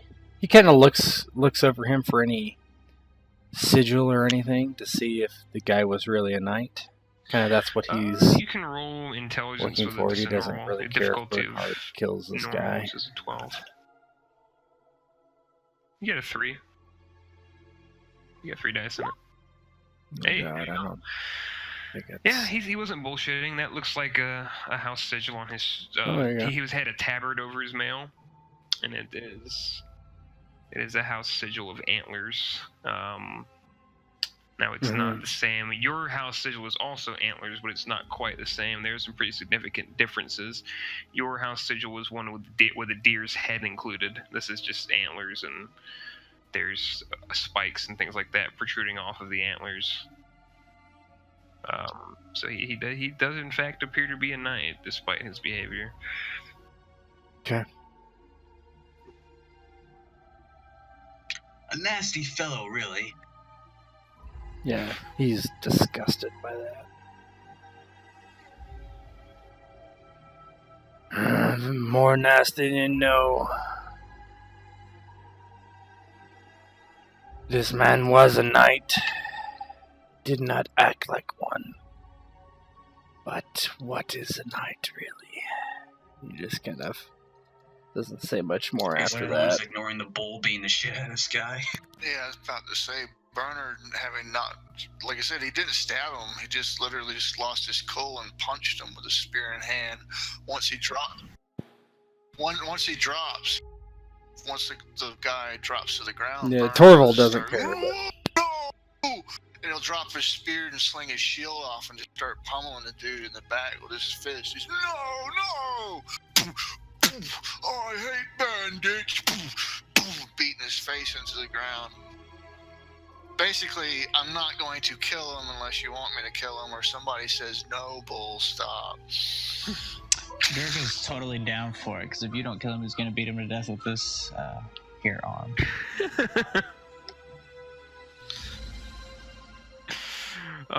So, assuming no one stops this, I'll go ahead and describe.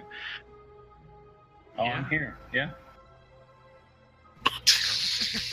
Is Doc here? I gave the window. Oh, I thought you were gonna stop it, Brunhilde but just kind of turns away in disgust, and Helga's just watching it, sort of smiling as it happens.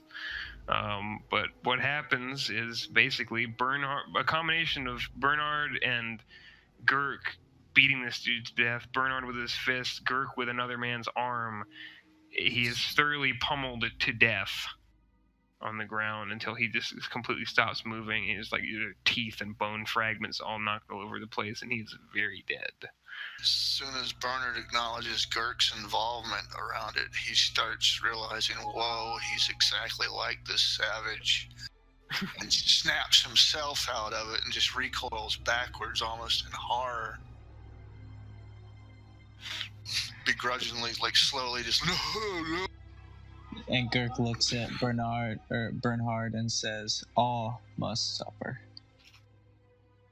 He just looks at you, frowns, just pushes you away, just like, go away! Reaches down, grabs his shield and spear, and gets back in line. Well, all right, man. I think we've done enough damage here right now. Patch your wounds up. Do what you need to do. We still have some traveling to do. Let's be off soon.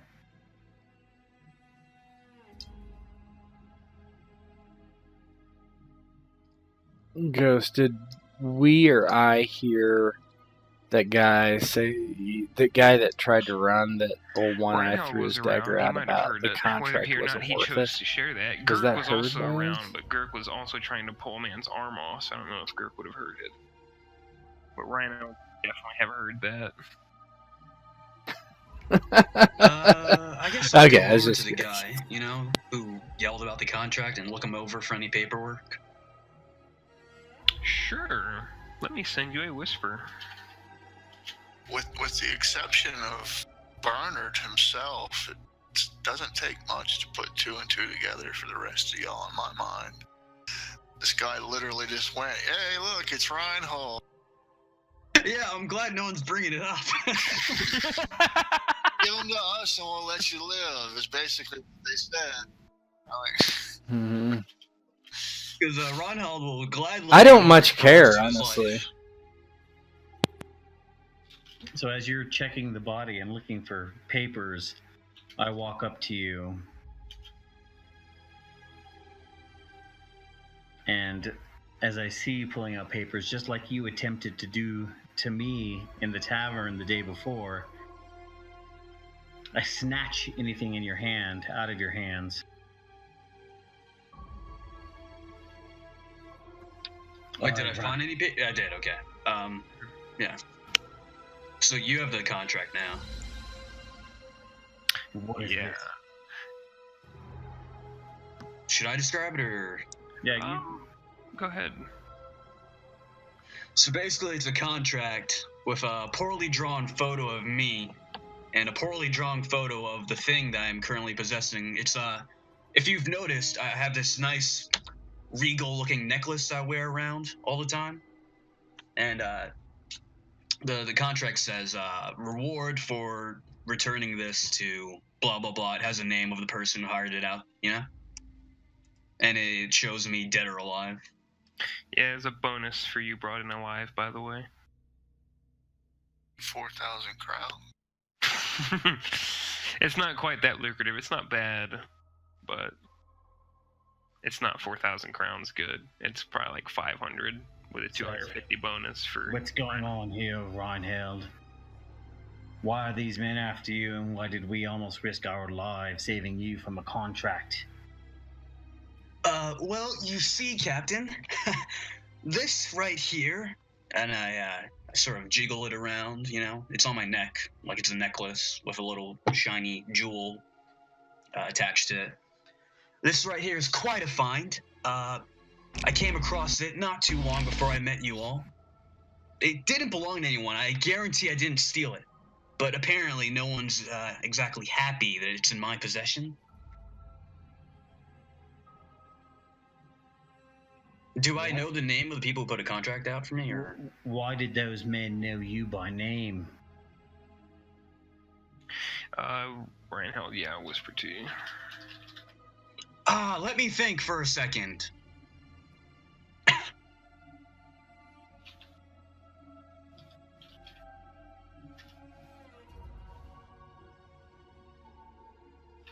About to say, Burn, are you okay, Torvald? Torvald's just kind of lingering. You need some of this? I believe so, And of course Bernhard. it's water that's in it, so Thank you. don't get your hopes up.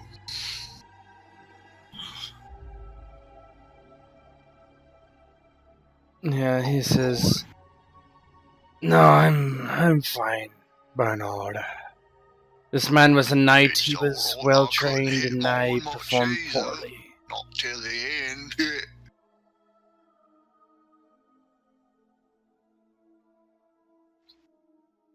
I kept Helga safe. We are just like alive, you that is asked all me that matters, to. I suppose. Make sure Yeah, that part's loud enough that she might hear it.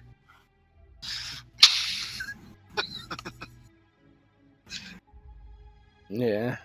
He would look up and kind of look towards Helga and then look back at Bernhard and kind of nod and just say, And Helga definitely... You are a good man, Bernhard. And she looks at Bernhard and looks at Torvald like you asked him to. And Uh-oh. he's looking at Torvald. Okay. Yeah. that's what she says, or that's what just kind of, he just, He is a good Why are companion you and asking warrior. him to look over he me? says.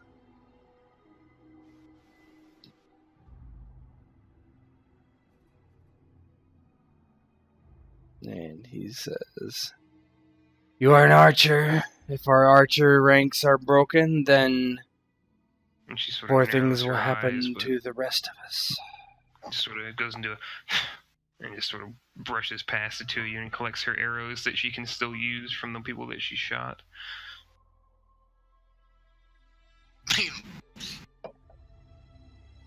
Meanwhile, this scary-looking Brunhilde over He there is looks got a after her, damn but doesn't really crossbow say anything. quarrel on her hip. Yeah, I'm assuming that, well, she just kind of breaks it off and then yanks the part out. It's like, ow, ow, ow, and just sort of like almost comical how she handles it, even though it's kind of a gruesome wound. And she's sitting there just sort of waiting for medical treatment this time. Okay. I'm gonna level with you, One Eye. Sir. The reason that particular night, Tungsten, was after me is because it's his lord who's looking for this amulet. He just values it for crowns. He doesn't see the true value behind it. This has historical value, and I am going to record it, and I will be known for this. You're going to record it and be known for it. It looks like you're just wearing it, like a simple bauble. Oh, how else are you supposed to carry an amulet? Something that important, you put it away. You lock it away. That could be snatched right off your neck if I wanted to. I could snatch it off right now. Our lives were put on the line for that bauble. If it is that important, you put it away. I figure if someone snatched it from my neck, I'd know. Anyone can pick my pockets.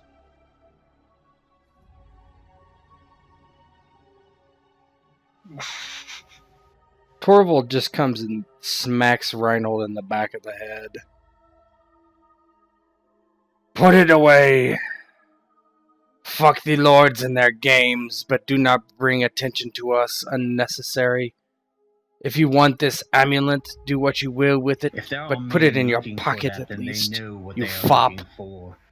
It just takes one of them to see it hanging around your thin little neck, and they'll come after it. Put it away.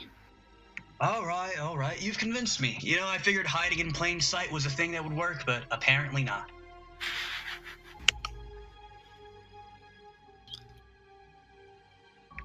I guess I'll put it in like a little pouch. Very good. Don't hesitate. And Brunhild is sort of like looking over at you guys anxiously, like, Reinhold, can you help me with this? I'll tell you more about farming. Oh yes, farming, of course. And I'll run over there, work my magic fingers, which aren't actually magic. I'll just start grabbing the bodies and dumping them off to one side of the bridge.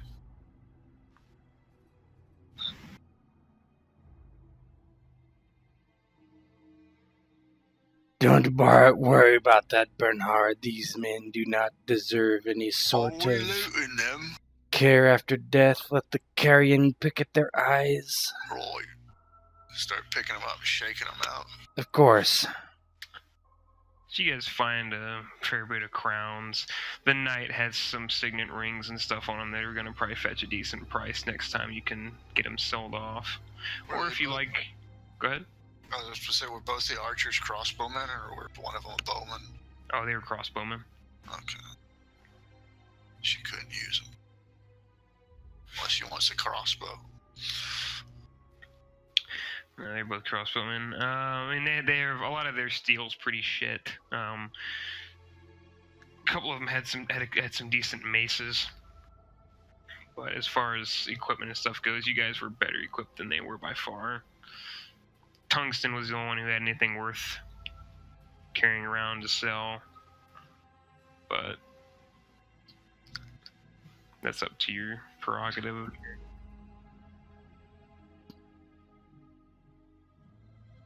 Torvald will make sure his helmet's off He's his an ugly face so fucker. the He's got... crows can pick at his eyes. You can tell he's been through such. some battles. He's got a bunch of scars and stuff on his face, and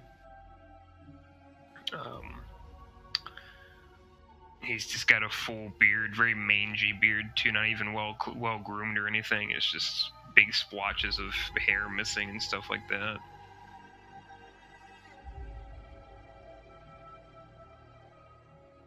Yeah, he makes sure that he's right for the picking. He is very irritated that a knight would act in such a manner.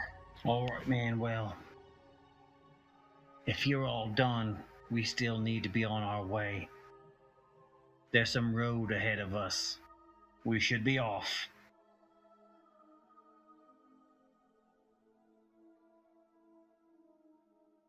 The road will dead end, and then we go north, as so those scouts So told you us. all carry on.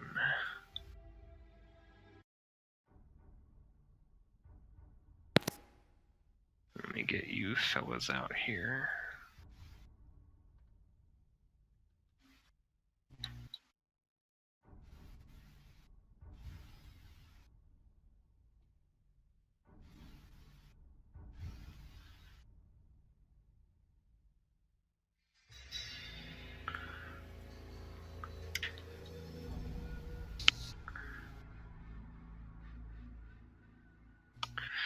I'll show this to you and we'll set up one last little scene. New handout. The Feywood is the corrupted center of the Königsland. Though it does not appear to be so, many strange happenings occur in the Feywood. People go missing and never come back, or if they do, they're never quite the same. Strange beasts wander the wood, horrors unimaginable to the common folk. Many stay away from here.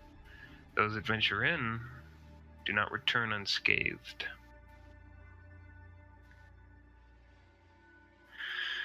As you come into the Feywood, it's not like any other woods you've been into. You feel the air sort of changes. The smells are sweeter than you're used to. It's like going into a baker's shop at first. And it's sort of off-putting, where you had just come from very rugged mountain and lowland air into this very sweet and sort of intoxicating scent. All right, man, well, keep your wits about you. We must all stick together, work as one. Keep an eye on the backs of your partners, of your fellow soldiers. We all work together, we all get out alive. It's starting to get dark, by the way, as you get into the Feywood, so Well, you may want to camp. We find a clearing right here, and we camp for the night. We don't venture any further in until daybreak.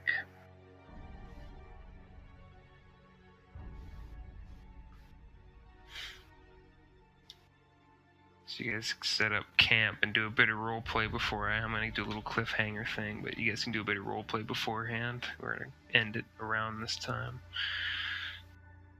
Don't like this place, Torvald. It gives me the willies.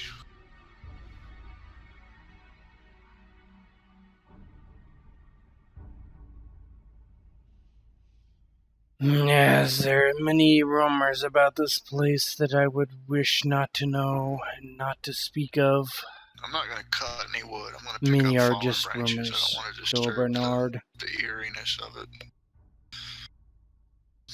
Just be like, oh, don't think I'm going to get much sleep.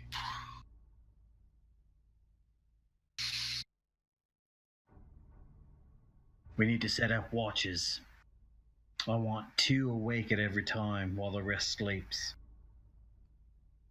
Each watch.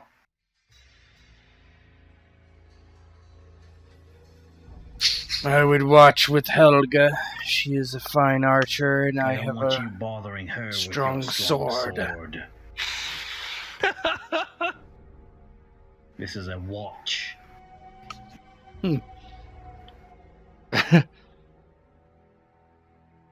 Not to be Can I take watch not with to you, be Captain? concerned, Captain. Aye, Bernard, you may. Thank you. We'll sleep for 6 hours. Each watch will be 2 hours. 2 people each. And Girk's just looking at the I forgot his name. Rapier, Demi's character.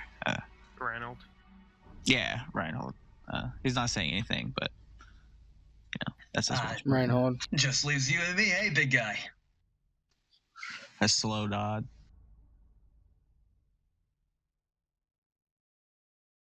All right, well, let's gather things for a campfire.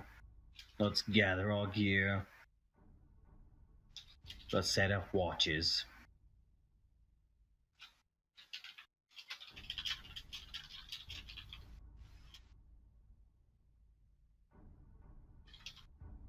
Well, very well. I can watch first, Do so then. Captain. The rest of you, do your best to get some rest. Torvald and Brunhilde will take the watch first. Before we rested, Girk would then eventually walk over to Reinhold and point at the gashes on his stomach, and then point at his healing materials. I know we're already healed, but yeah, I got a bomb for that. I pull out a little container, like a little ointment jar. I give it to him. I tell him to rub it in. Just like, just take a little bit, right? Just rub it right there. I do the motion with my hand. yeah, you just told a giant guy to take a little bit, and he just kind of takes what his a little bit for him is. The ointment's gone. Yeah, and his 2 fingers go in, and he just kind of tries to get some, and he just gets a shit ton and rubs it all over his belly. But definitely feels better, and he says, "Thank you," and he tries to smile. God. Yeah, don't mention it. I'd be surprised if his teeth were filed to points like cannibals. Probably. Shark tooth grin, thank you.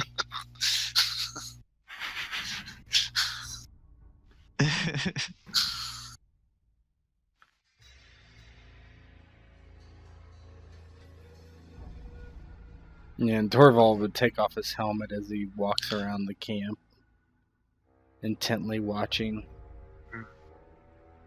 Not saying anything that he asked Helga to watch with him. Just basically, no big deal. He's not relishing the idea of trying to sleep in the dark, mystic forest.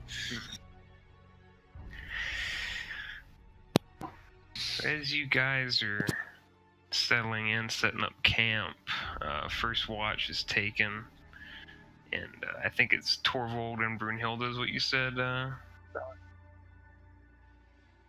Yeah. Yeah, Torvald and Helga, I think, is who I asked to watch with. Got out scotch-free. No watch for her, huh? Mm-hmm. He's going. That's right. Had to talk to the captain about that one. Some favoritism. No, but so the watch is sort of going on as it is, and maybe you come back to check, go through a bedroll for something before you get back to your watch, but it's just you and Helga up, and you hear steel get drawn from a little scabbard, and you feel something cold on the back of your neck. And you can sense someone standing behind you, and it's Helga's voice, and she says, "I know who you are. I remember you now."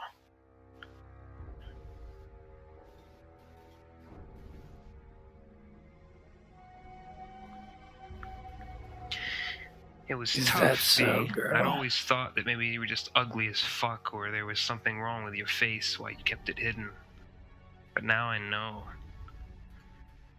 Sir Torvald, you burned down my home with my brothers inside, and hung my father from a tree out front.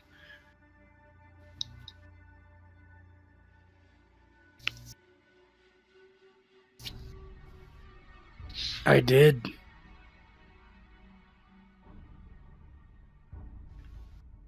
If it is your will to take my life now, then you should do so.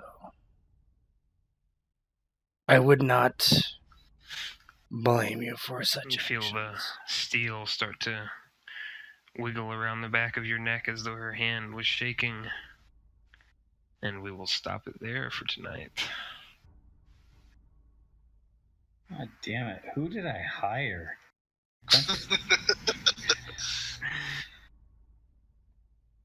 Mm-hmm. Again, Reinhold getting us attacked on the bridge. I'm a knight. I do the duty of my lord.